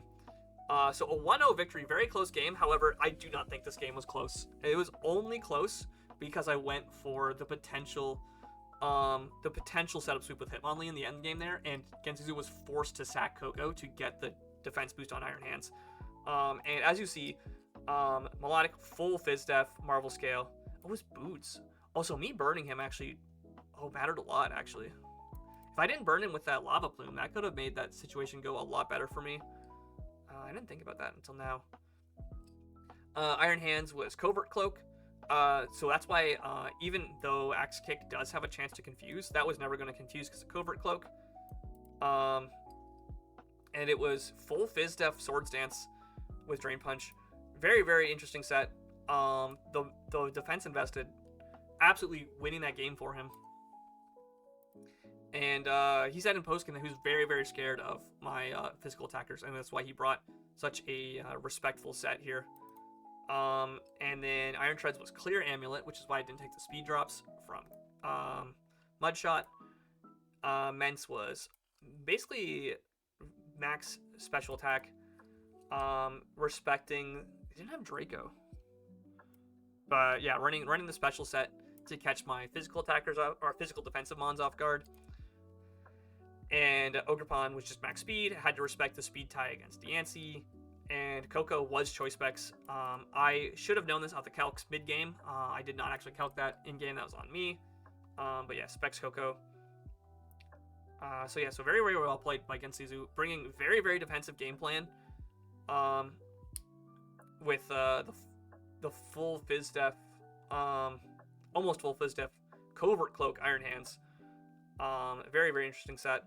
And the complete setup prevention melodic set. I had Electric Seed, Hitmonlee. I intentionally brought my opponent's terrain for the seed because I wanted Hitmonlee to be able to revenge kill Koko. And I figured that that was more likely to happen than it coming in right after Rillaboom came in. The Belly Bolt was screens with 2 attacks. This was just supposed to be a screen setter. I brought a very, very HO game plan, and this was kind of my enabler for it. Diancie was physical leaning, Jolly. I did have Earth Power to catch specifically the Iron Treads, but just Diamond Storm, Play Rough, physical stabs. Notably, I had to be physical. I had to be max attack physical in order to actually kill Ogerpon, because I looked at running full special, and Diamond Storm was a consistent KO on Ogerpon, whereas Power Gem was not. And then my Zygarde was Jolly with Dragon Dance, Thousand Arrows, and Dragon Tail was kind of a last-minute addition as a way to prevent a potential setup from his Drifblim. But basically, I just needed extreme speed and Thousand Arrows. That's all it really needed, because there was not really a great Thousand Arrows for just anywhere on this team. Rillaboom was Choice Scarf, Taro Rock. It was also max speed to speed tie Samurott Hisui, which did not come notably. He did not bring Samurott Hisui. He also did not bring his Drifblim and a couple other big threats on his team, bringing a very, very defensive game plan overall. And then Magmortar, this was a specific anti-setup tech with Clear Smog to prevent this setup sweep from Drifblim. In the scrims I did play, I was very, very scared of... I didn't respect Drifblim initially, and then my scrim partner brought the setup Drifblim set that Gensuzu had brought to every game, and it caught me off guard and won the game for free, basically. So that's why I kind of changed my prep. I definitely think I should have respected the way that Gensuzu plays defensively more in my building, because I brought a very, very offensive game plan, expecting a terrain offense war. And instead, Gensuzu just brought a very, very defensive balanced team that punished my hyper offensive game plan. And so I kind of lost the rock paper scissors war in builder plans. And he had the exact tech to be able to beat my +4 Hitmonlee with the defense boosting Iron Hands. I think any other set would have died to that axe kick. So very, very, very gift of foresight there for Gensuzu, being able to have the right checks for my team. And yeah, so this is a game I am not upset about losing at all. Gensuzu definitely deserved the win. He outbuilt me, and I should have respected his defensive game plan more, because the last time I played Gensuzu, I also lost to him, I believe, because he brought Max Fizdef Mega Garchomp. And I said before the game, I said, last time I played Gensuzu, I lost because he had max physical defense Mega Garchomp, and I was like, who in the hell runs Max Fizdef Garchomp? Like, that's complete crazy man set to bring. And I said before I played this game, I told my buddy, I was like, I told Mr. Soup, I told Soup Man, I was like, I feel like I'm going to lose against Suzu because I've brought an HO game plan, and based on how I've played him in the past, he's going to bring, the most schizophrenic, defensive set ever, and I'm going to lose because of it. And that's exactly what happened. He brought some of the craziest defensive sets I've seen. Impish Nature, Iron Hands. This melodic set is very standard. The Marvel Scale, but I did activate his Marvel Scale for him when I gave him the burn, which did kind of bite me in the ass in the Zygarde setup attempt. And I did assume, though, when it burnt that it was going to be Flame Orb anyway, so I didn't really think it mattered that much. But the Fizdef coming through there from Marvel Scale. So yeah, so I was very, very very, very shocked to see that I was very correct in predicting that he was going to bring very, very defensive game plan. And so with that said, what that means is that in the All-Star division for playoffs, the top 4 seeds who were all expected to win actually do in fact move on to the second round. And so up next we have Gensuzu versus Matt and Riceman versus Skyhops. I don't think Gensuzu and Matt played. No, they did play in the regular season. No, they didn't. They did not play in the regular season. So that is a new matchup. But I do believe that Riceman and Skyhops played earlier this season. Let me just double check. Yes, they were actually the last matchup of the week, or of week 8. And I think Skyhops was talking about this on stream when I was reviewing that game earlier. But Skyhops intentionally brought Triple Monkeys because he knew that it wasn't going to matter for standings. He knew that he was locked in for the top spots, and he didn't want to give away tech for the playoffs matchup. So he prevented revealing his hand early. So this matchup will be very, very interesting to see what happens because of kind of how that first game played out. And Gensuzu and Matt, they are 2 players who have a pretty up and down record against each other throughout their history playing each other. So that'll be a very, very intense game to see. And there's a lot on the line. All 4 of these players definitely have what it takes to win the season. Skyhops absolutely bringing a Brilliant Dragonite set to beat Viaz. Riceman, honestly, Riceman being undefeated this season is enough to speak for itself. But I do think that the way that Alfonso played against him in their playoffs game was very, very questionable, very suspect. And then Gensuzu, like I said, I have to respect every bit of team build prep he did. He absolutely won the rock, paper, scissors, and builder. He predicted basically what my game plan was and was ready for it. And even with, my attempts to go for what little out I had, he still had, the tech in the back to close out the game. And so very, very deserved second place for Gensuzu as well. And we'll see how this plays out in the second half of playoffs. With that said, I'm going to move on to the Hustle matchups. Let me just close all these and let me go get all those matchups. And while I do that, I'll put this on stream real quick. So let me go grab the Hustle matchups. I have not watched any of these games. I did watch the All-Star games before, but I have not watched the Hustle ones and other division playoff games. So I will be kind of live reactions to these. I think I mentioned last stream what my favorites to win were. But it's really hard to say because once playoffs comes, anyone and everyone has a chance. I need this game.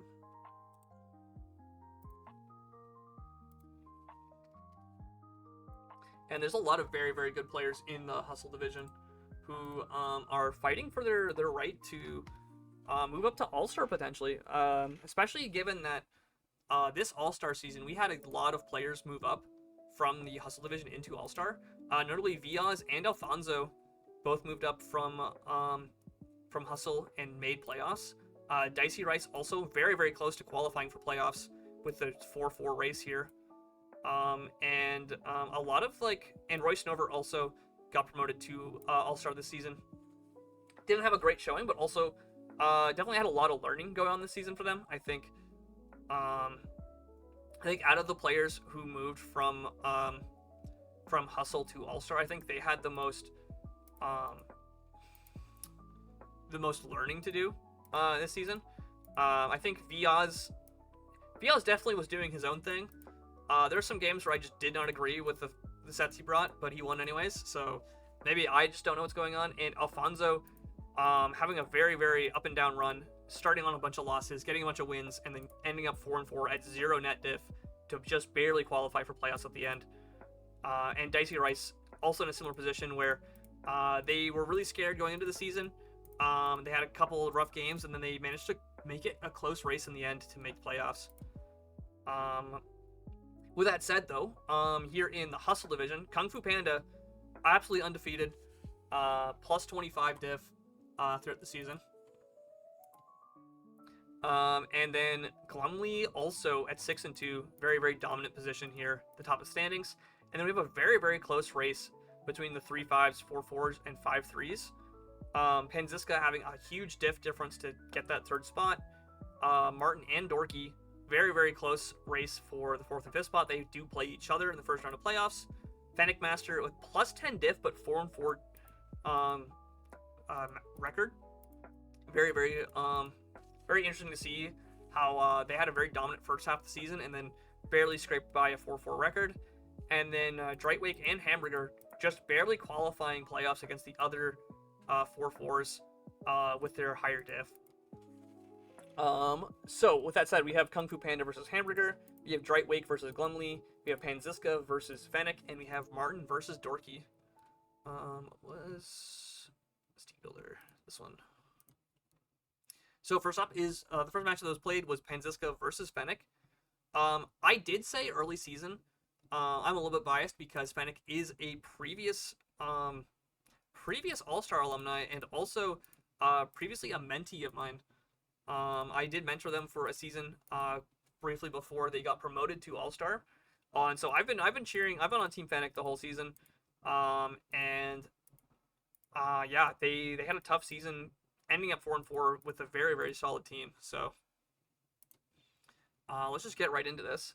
I believe the Terra captains here. There's Terra Electric Tyrantrum from Panziska, and it looks like a Terra Fairy, Ursaring, and Terra Ghost Blastoise. So yeah, I'm just gonna start right into it. Oh, I think my music paused. You pause again? Yeah, I need to get a longer playlist. But yeah, so turn one, we have the Comfey into the Iron Moth lead. This is a pretty good lead for Iron Moth. Oh, sorry, no. We have Comfey against Blastoise, and then they switch out into Iron Moth. They get their Choice Scarf knocked off. They're gonna go for the Sludge Wave on the Samurott. They have to respect that it can kill it with a water move, and so they go back to Urshifu. They do get the Spike Up with the Ceaseless Edge, and they're just gonna U-turn out. Respecting the super effective move, they have to switch out to Petrarent. And Gliscor comes in to activate its Toxic Orb. It's really funny that if your Toxic Orb poisons you in front of Petrarent, you don't get Poison Puppeteered. But it's a pretty free opportunity to get your hazards up, activate your Toxic Orb, and Cresselia comes in on the Gliscor. Okay. This is either Boots or Magic Guard Clef. Oh, and this is... Oh, shoot, I didn't see that this was Terra Poison. Terra Poison Crest, okay. It goes for the sub. And then this Clef is actually faster. And gets the Encore off. So, Sped crept the Cresselia with Clef here. And forces it to be Encored into sub as it sets a Calm Mind up for free. And then switches out, respecting the Poison move from Petrarent. Has Physical with Gunk Shot. Gliscor gets the Earthquake up. That's doing nothing to Petrarent. Very, very physically defensive. And it's just going to Parting Shot out. And Tyrantrum, this thing can no longer Terra. But it goes for the Ice Fang. And it's a Life Orb Ice Fang. That absolutely probably would have destroyed Gliscor there. It does have Strong Jaw, right? Yeah. And then Comfey comes in on the Surging Strikes. Lucky triple crit. Haha. Oh, so lucky. And then Petrarent comes in. It's just going to recover for free. And Iron Moth takes the opportunity to get in. Gets a Fiery Dance off. That Fiery Dance does, like, no damage, though. Very interesting to see how little that Fiery Dance does. This is probably Spadef invested, maybe? Samurott comes in. And it's just going to click, I believe, Ceasel's Edge again. No, it goes for Sacred Sword. Was it expecting? Maybe that was to hit Urshifu neutrally. And then switches to Ceasel's Edge, reveals that it's not choice locked, as Blastoise goes for the Dark Pulse.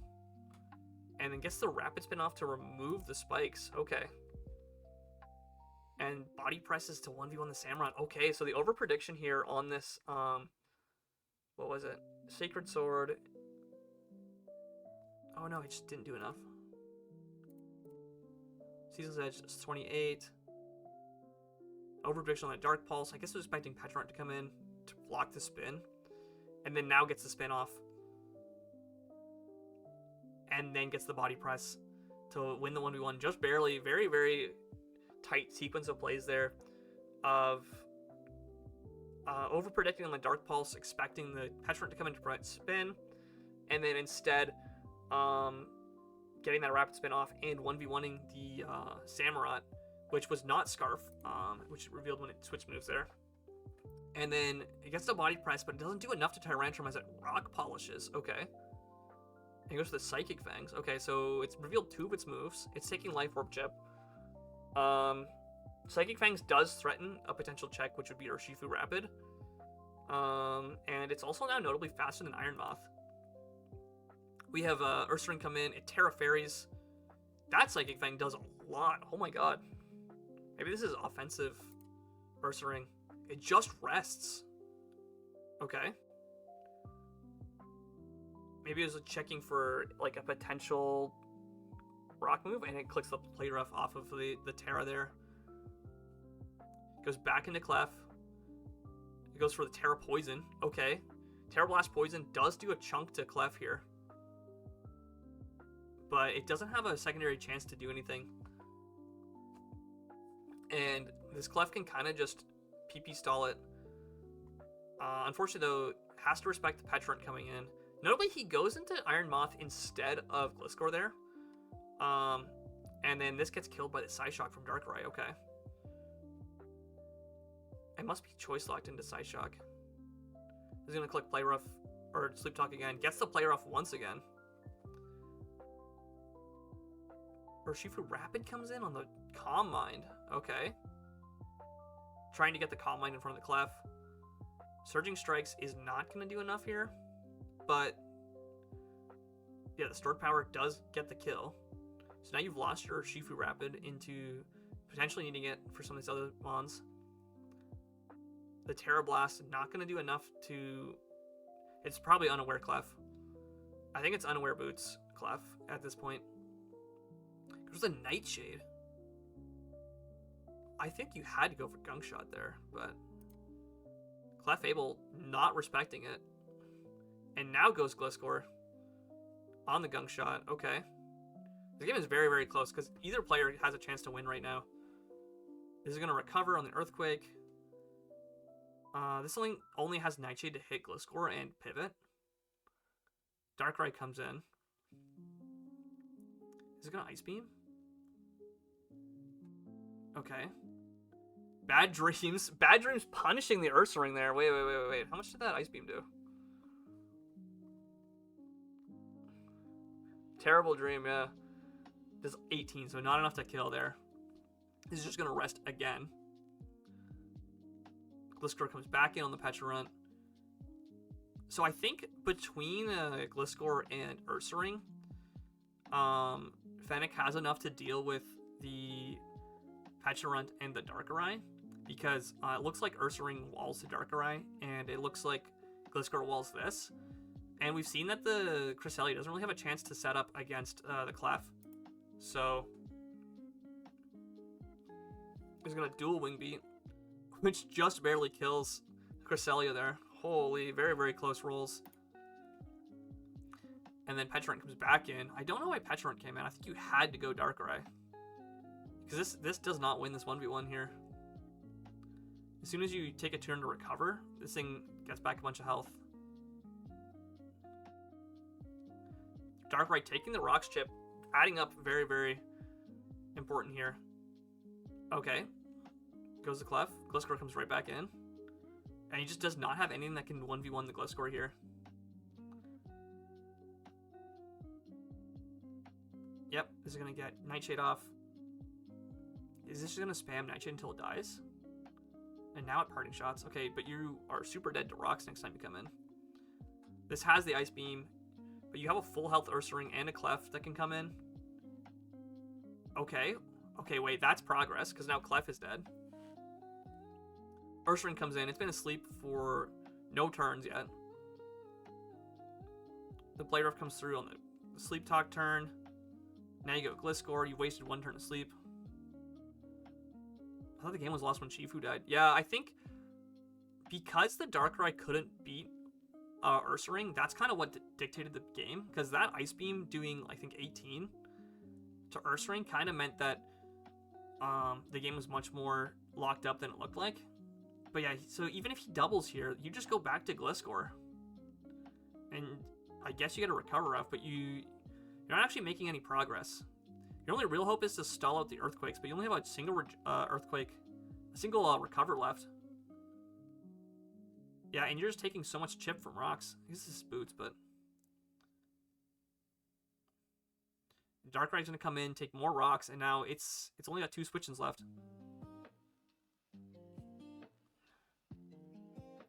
Yeah, Fennec just surviving. Okay, but now you need like 2 crit Ice Beams. The Bad Dreams, though, doing a lot of chip damage to this Ursaring.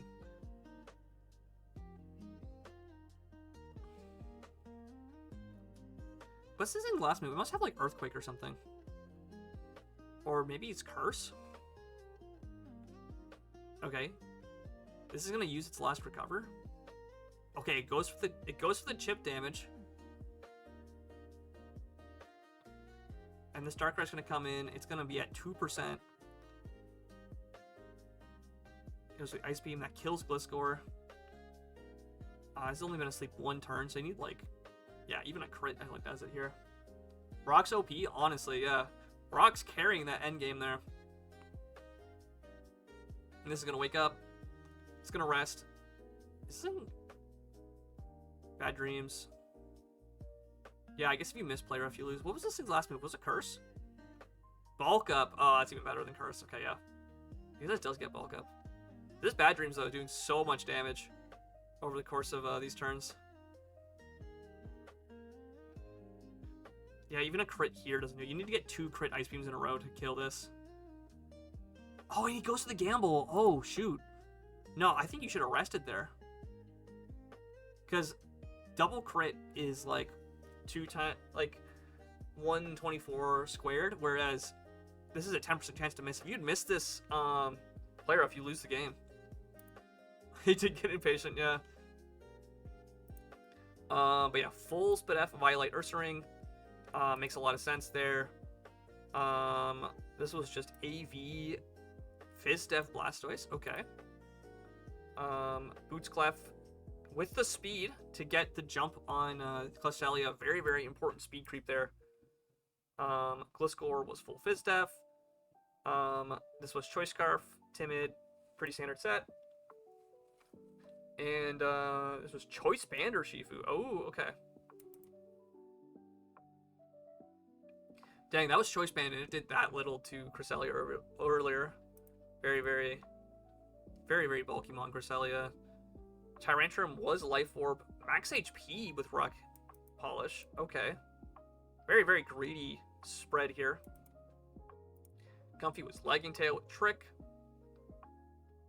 Trick and Knockoff is kind of funny because, you know, you give someone a Lagging Tail and then you might accidentally knock it off. But I like the set.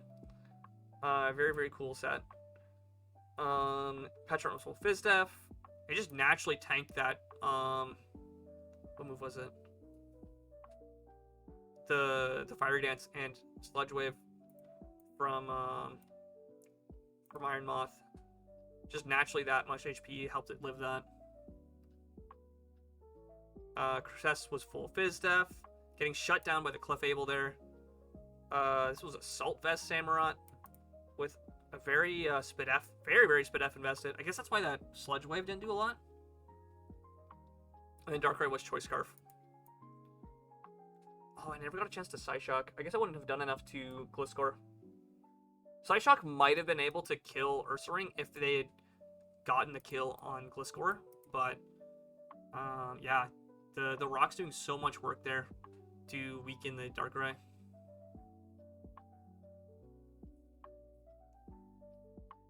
Yeah, you just switch to Beam later.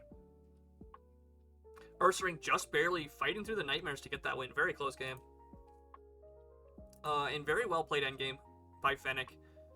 Game did look very, very dangerously over when they lost Urshifu. But I also thought that this sequence of plays... Oh, it's not liking me. Oh, it was a lot of turns back. Yeah, Darkrai was Scarf. Oh, is it lagging? Yeah, it was this sequence. This sequence of plays here, going for the Dark Pulse to try to catch the Pecharunt, and then getting the Rapid Spin off.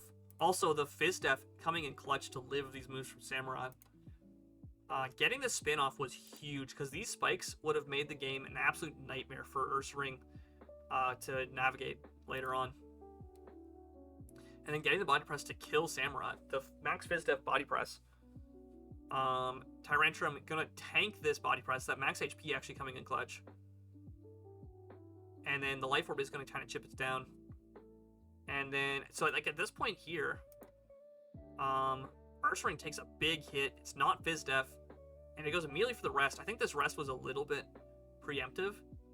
But if you didn't feel safe going for the play rough here, it makes sense that you just want to risk not dying and let this kill itself on Life Orb. You also didn't really have a great other switch here. And you knew it was Ice Fangs, you couldn't even go Gliscor.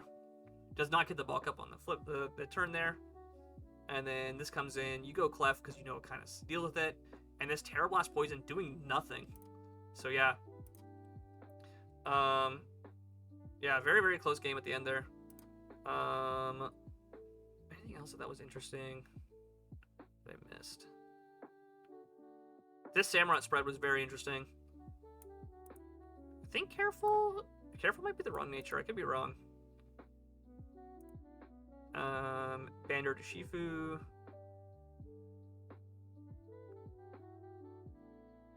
Yep. Very, very close game. Expected head smash. That explains the rest then. Up next is Dorky versus... Oh, who is this? Is this...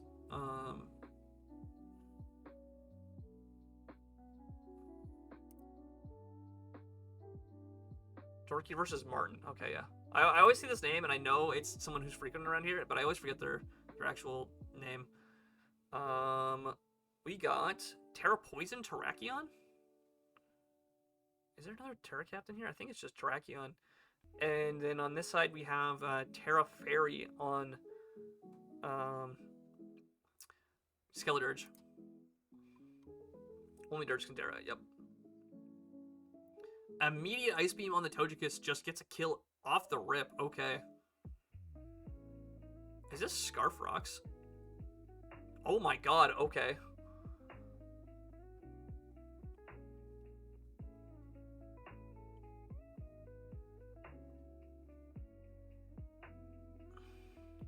Landers comes in on the D-Dance. Is he going to D-Dance again? No, it's Subs. I'm surprised he didn't U-turn, but maybe he had to respect. Okay, Crunch. Oh, that just does enough. Although after the Giga Drain, it doesn't. Okay, Giga Drain plus the Grassy Terrain coming in clutch there. Guess the Earth Power rate on the Victini switch. Dang.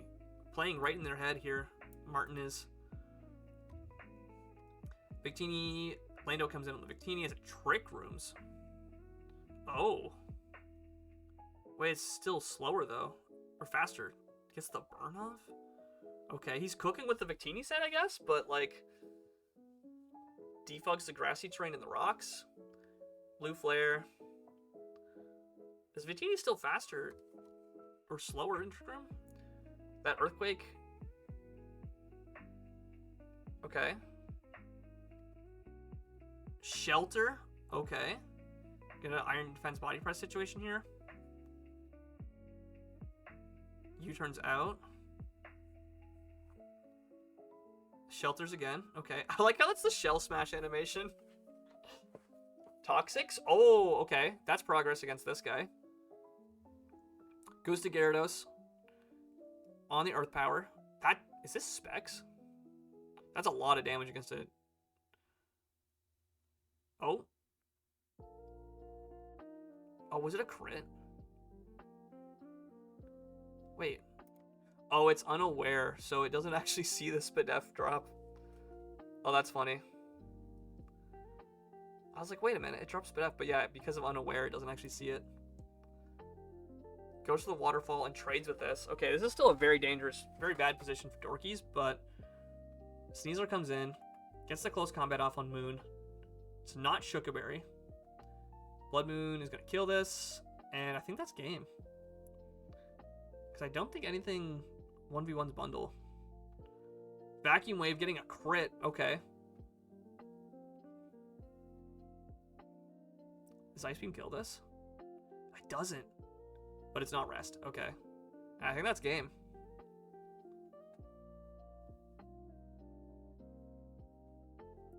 Dang, very, very aggressive game. Full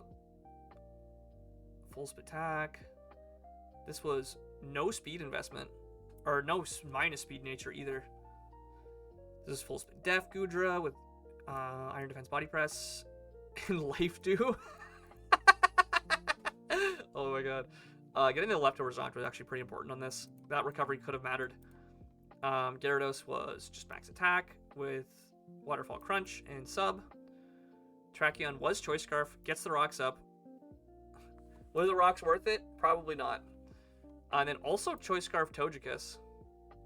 But it was modest Choice Scarf.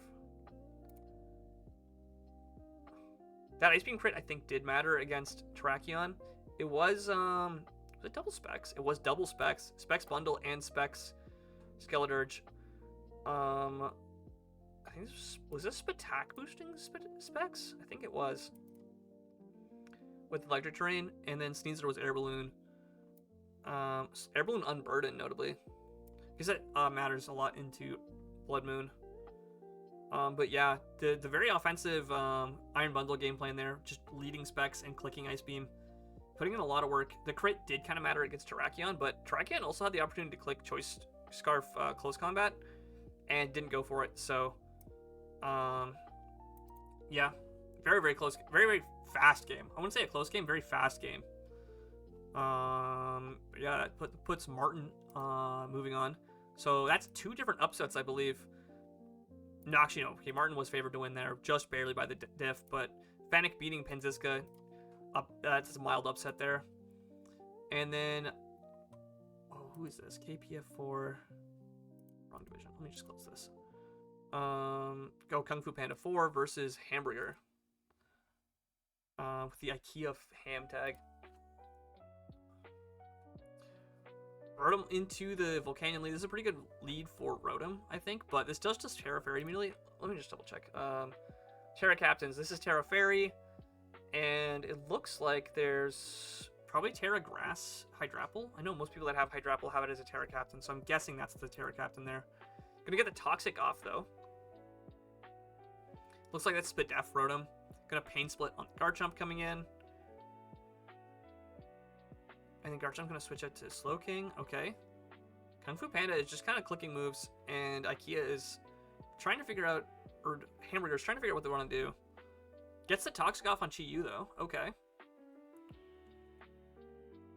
Volcanion comes in on the Overheat. Oh my god. Okay, yep. That does a lot. Is this Scarf? Is that why Steam Eruption is going to burn? No burn. Okay, Terra Captain is down already. Slowking comes in on the Rotom here. They know they can't really touch it. This goes for Chilly Reception. Okay. Mawile comes in. Now, honestly, this is kind of a scary matchup because I'm pretty sure Melmetal usually 1v1s Mawile. Just because of how powerful Double Iron Bash is. This thing does have fighting coverage to hit Melmetal, but goes for Swords Dance. Okay. And it Earthquakes. Yeah, it does 60. Okay, so this Mawile has to be able to kill it. And it lives, yeah. I was going to say, Melmetal just has the natural Fizz defense to fight through every EV. Yeah, very, very upset about that not killing there. And Melmetal does go down to Thunders, but it did its job 1v1ing the Mawile there, even with the Swords Dance and Intimidate.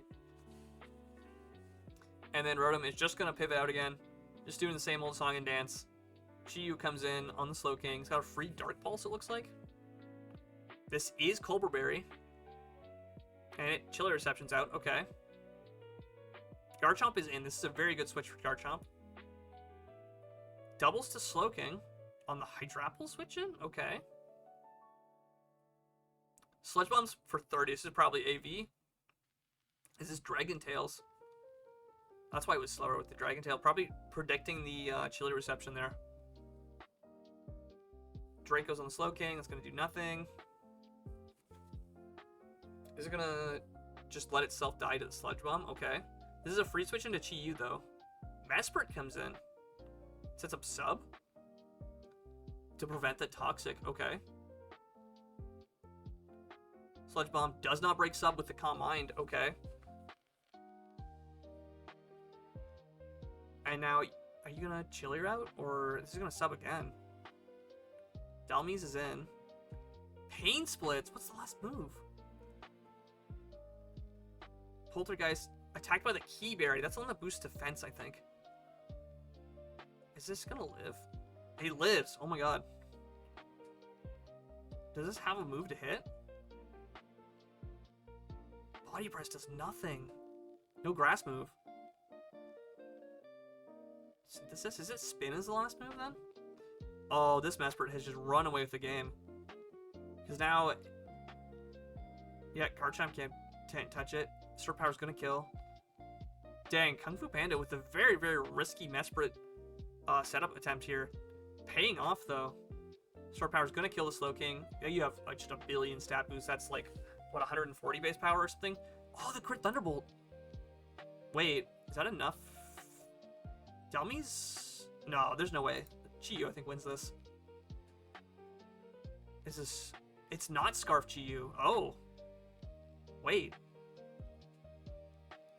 Okay, on course. Okay, okay. Knock off the Dalmes. It's Rocky Helmet. And your Life Orb. Knock off again, take more Life Orb chip. This Thundurus doesn't seem to have... It does have Thunder Wave. Wait. Wait, why did it go for...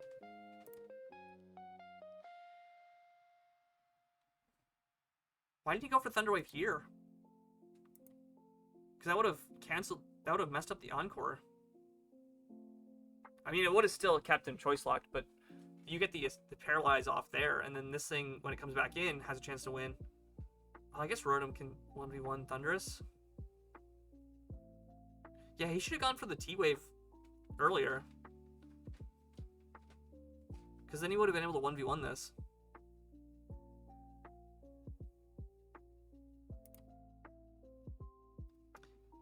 Thunderbolt. Okay, this is full Speed F Rotom, though. So it does have what it needs to 1v1 Thundurus here. This game was way closer than I think it should have been. And Hamburger did, I think, make some misplays there. Which did end up costing them the game, I think. So yeah, the immediate Terran Volcanion is fine here, just to get the neutral Terra Blast off. Looks like Fairy is pretty good in this team, especially because Melmetal doesn't want to switch out on your Fairy move. Here, they switch out because they're choice locked and they're respecting the Melmetal coming in, but Rotom is just going to Pain Split. Slowking comes in with Toxic. Basically gets a free pivot. Toxic goes off on Chi-Yu.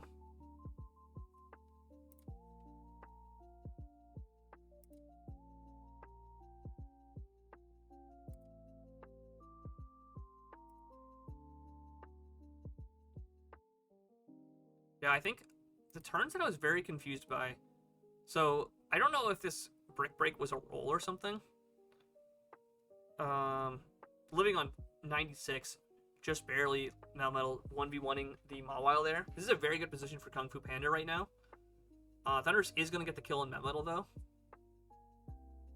Rotom comes in. This is Spadef Rotom, we're pretty sure. And this reveals U-turn, so it's got a pivot move as well. Full Switch comes out from Rotom. Chi has a free switch. Is this a turn where... Yeah, here he triggers the Colbur Berry and gets out.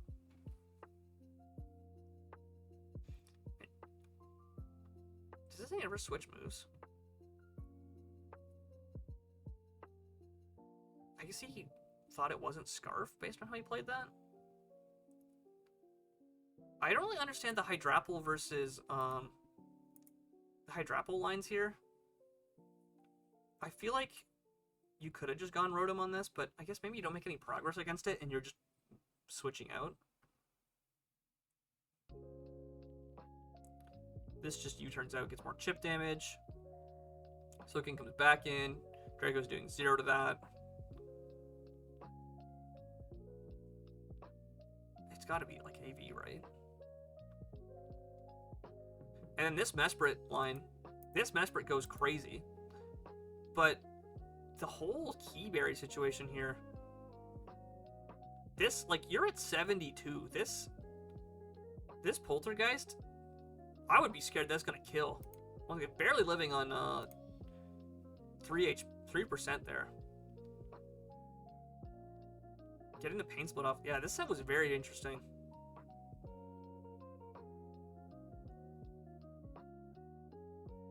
Garchomp comes in as a sack. Just Iron Heads to sack it there.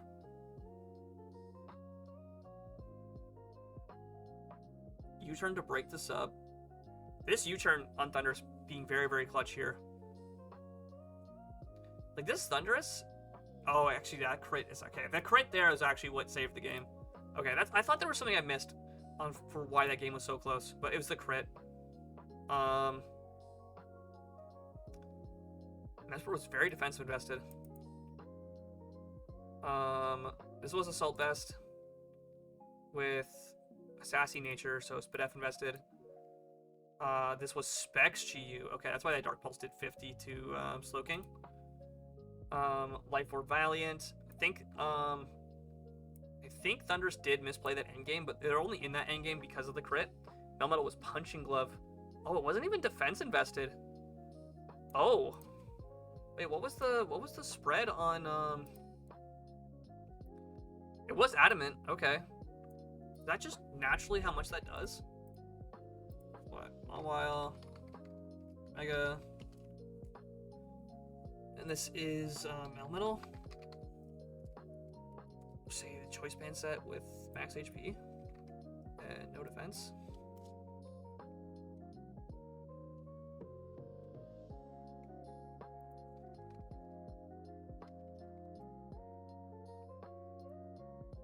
So that was just probably a low roll then.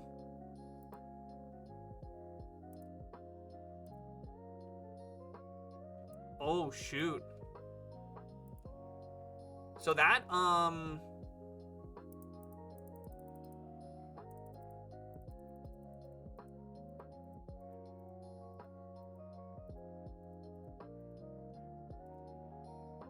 so yes, that doing 96 I think was a min roll.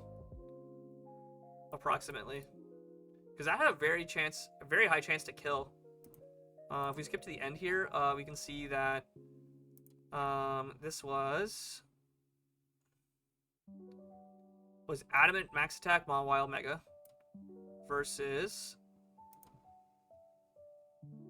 what was the Melmetal spread? Just 252 HP Melmetal.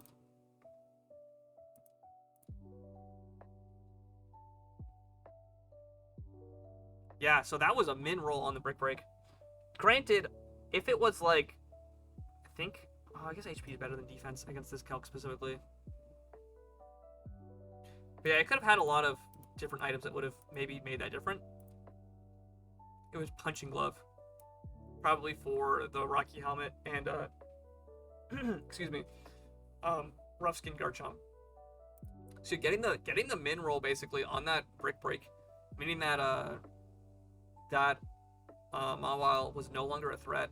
I would have assumed based on that damage that this was like a defensive Melmetal, or had some Fizdef investment, but no, he just did not get the roll. Very, very close game.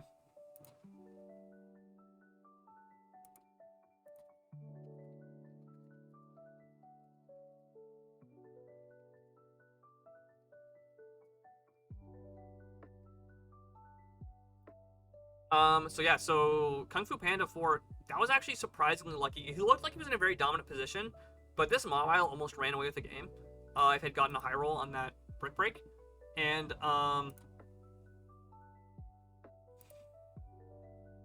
I'll be done probably closer to 9. I said earlier on my little outline here, I'll probably do OTL games until about 9 o'clock or so. And speaking of which, we're about to transition over to that. I'll probably have to finish, the other two divisions next or tomorrow. I might do the Swarm and Truant replay reviews tomorrow, because I have been talking a lot about these replays. And we have one more left to do for the Hustle division. So just looking at this matchup real quick, let's get into our final one. We just watched Kung Fu Panda versus Hamburger. This is a very close game. It looked like Kung Fu Panda was in the driver's seat most of the game, but there was actually a very, very unlucky roll on Mawile here, as well as in the end game, there was a very lucky crit from Thunderous to prevent the Mesprit sweep. So honestly, this game was a lot closer than it looked. I was saying that maybe Hamburger had misplayed a bit, but they were very, very close to actually just winning the game with Mawile earlier. Granted, I think Kung Fu Panda did have some tech for it, but yeah, very, very dangerous position to be in.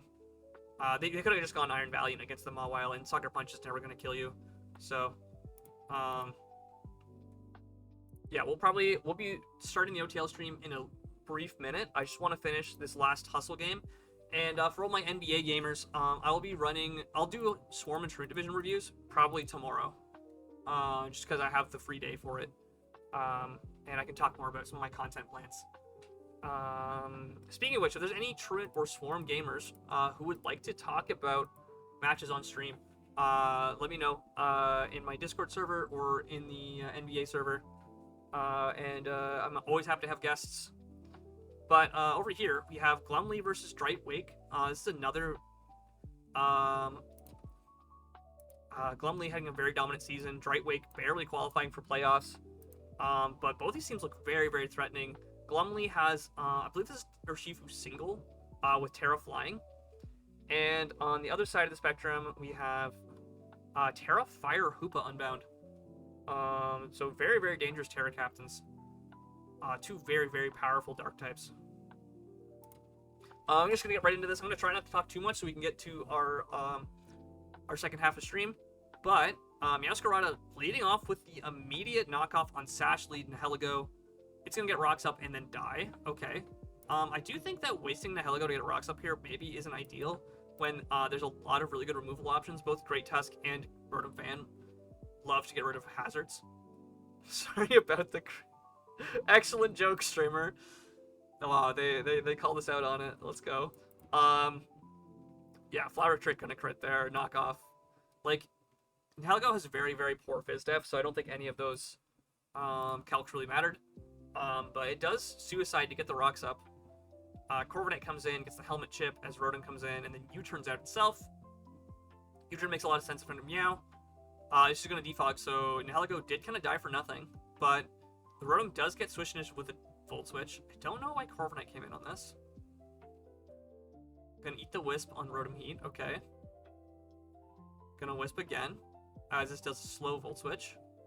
Was this slower both times? It was. Rotom Heat once again coming in. This time the Volt Switch comes through.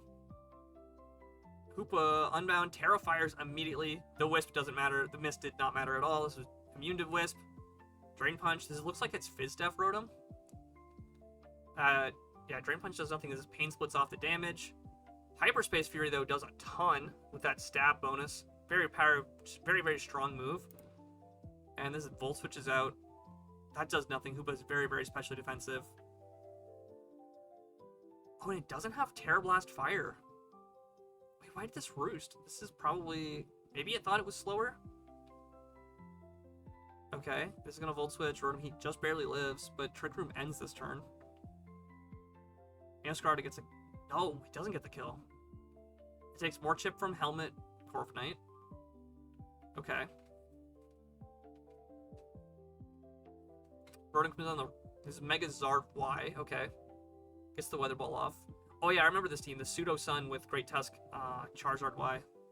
Garchomp comes in as a revenge, most likely. This is Mega Chomp, so we got double Mega matchup. Just switches back out on the Great Tusk. With the Photosynthesis boost from the Sun. Gonna take some Rocky Helmet Chip. Corviknight not good enough to take that, ever. Oh, it didn't roost. That was a very ballsy roost. I guess it was respecting the Zorora Kasui. Goes to Chomp Mega on the Weather Ball. Now the real question is this Chomp actually faster? Because I feel like you should speed creep Mega Chomp with your Charizard Y. Poison Jab's the Prim. Oh, that does so much. Oh my god. Okay, not having the Poison Berry. Poison Jab's the Great Tusk. Okay. And this looks like it's Scarf Tusk. Or maybe Charizard just couldn't kill Garchomp with the percent it was at. Maybe that's why it switched out. I don't think we watched, are you in Swarm or Hustle? Or Swarm or Truant? We haven't watched those games yet. We didn't get a chance to go over that. Garchomp does kill the Primarina. Okay, Tusk is faster than Chomp. Wait. When did Zoroark die?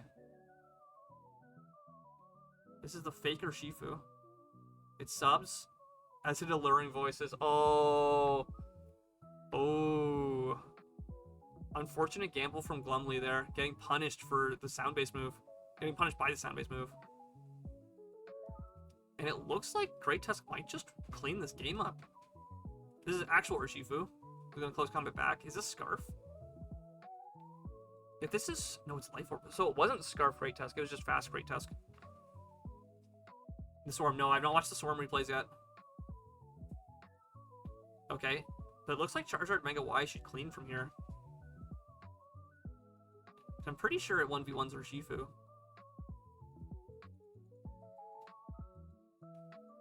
Yeah, that was going to absolutely destroy Lumley. Lumley taking some very, very risky gambles. I don't know why I did that. Show Team Zillow.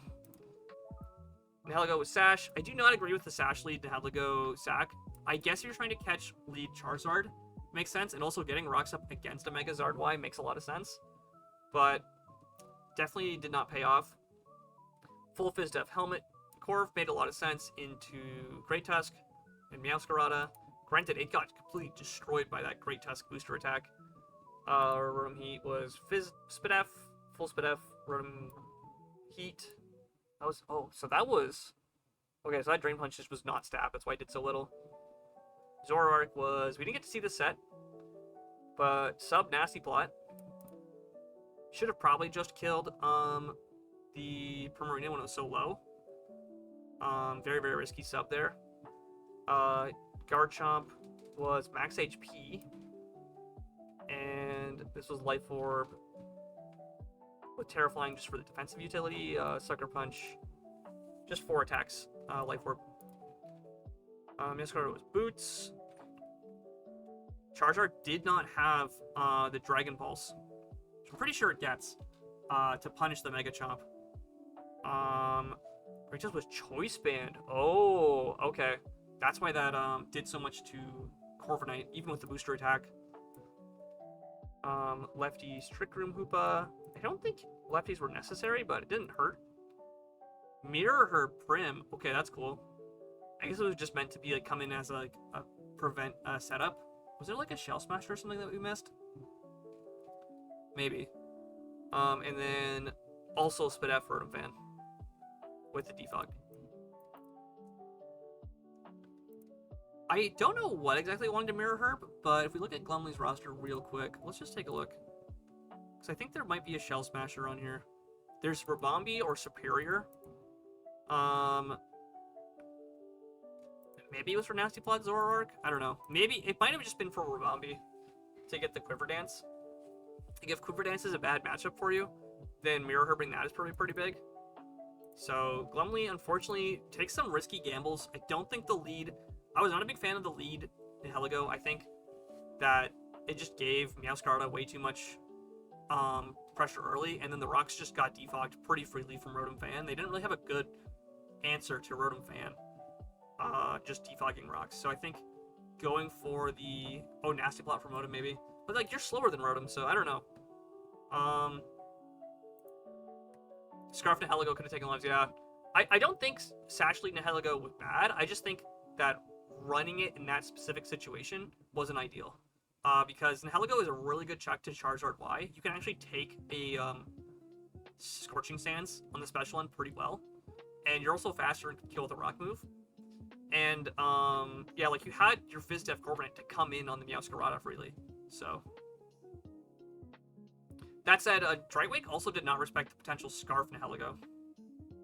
Yeah, very, very good removal. Both Great Tusk and Rotom being awesome removal options.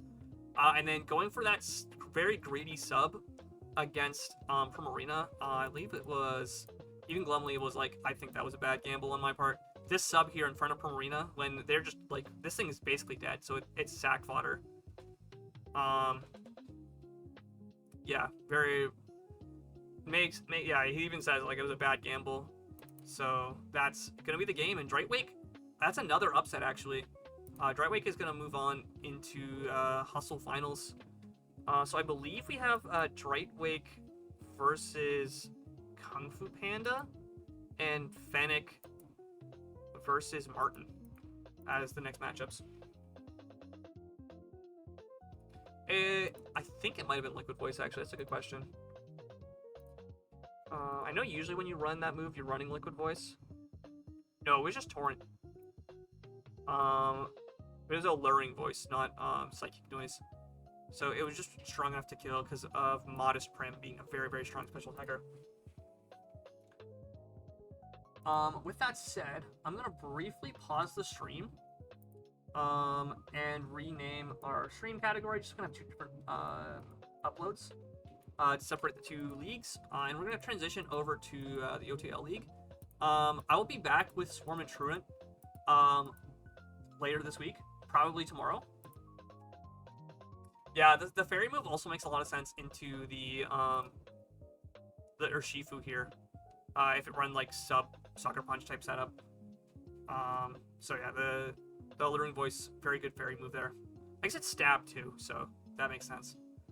Yeah, I'm gonna quickly transition stream over to the OTL. I'm just gonna end the stream and restart it real quick, and we'll be right back. So please stay tuned. We're gonna be right back. Don't go anywhere. And we will get into the OTL playoffs, or OTL Week 2 matchups. Thank you. Be back right in a second.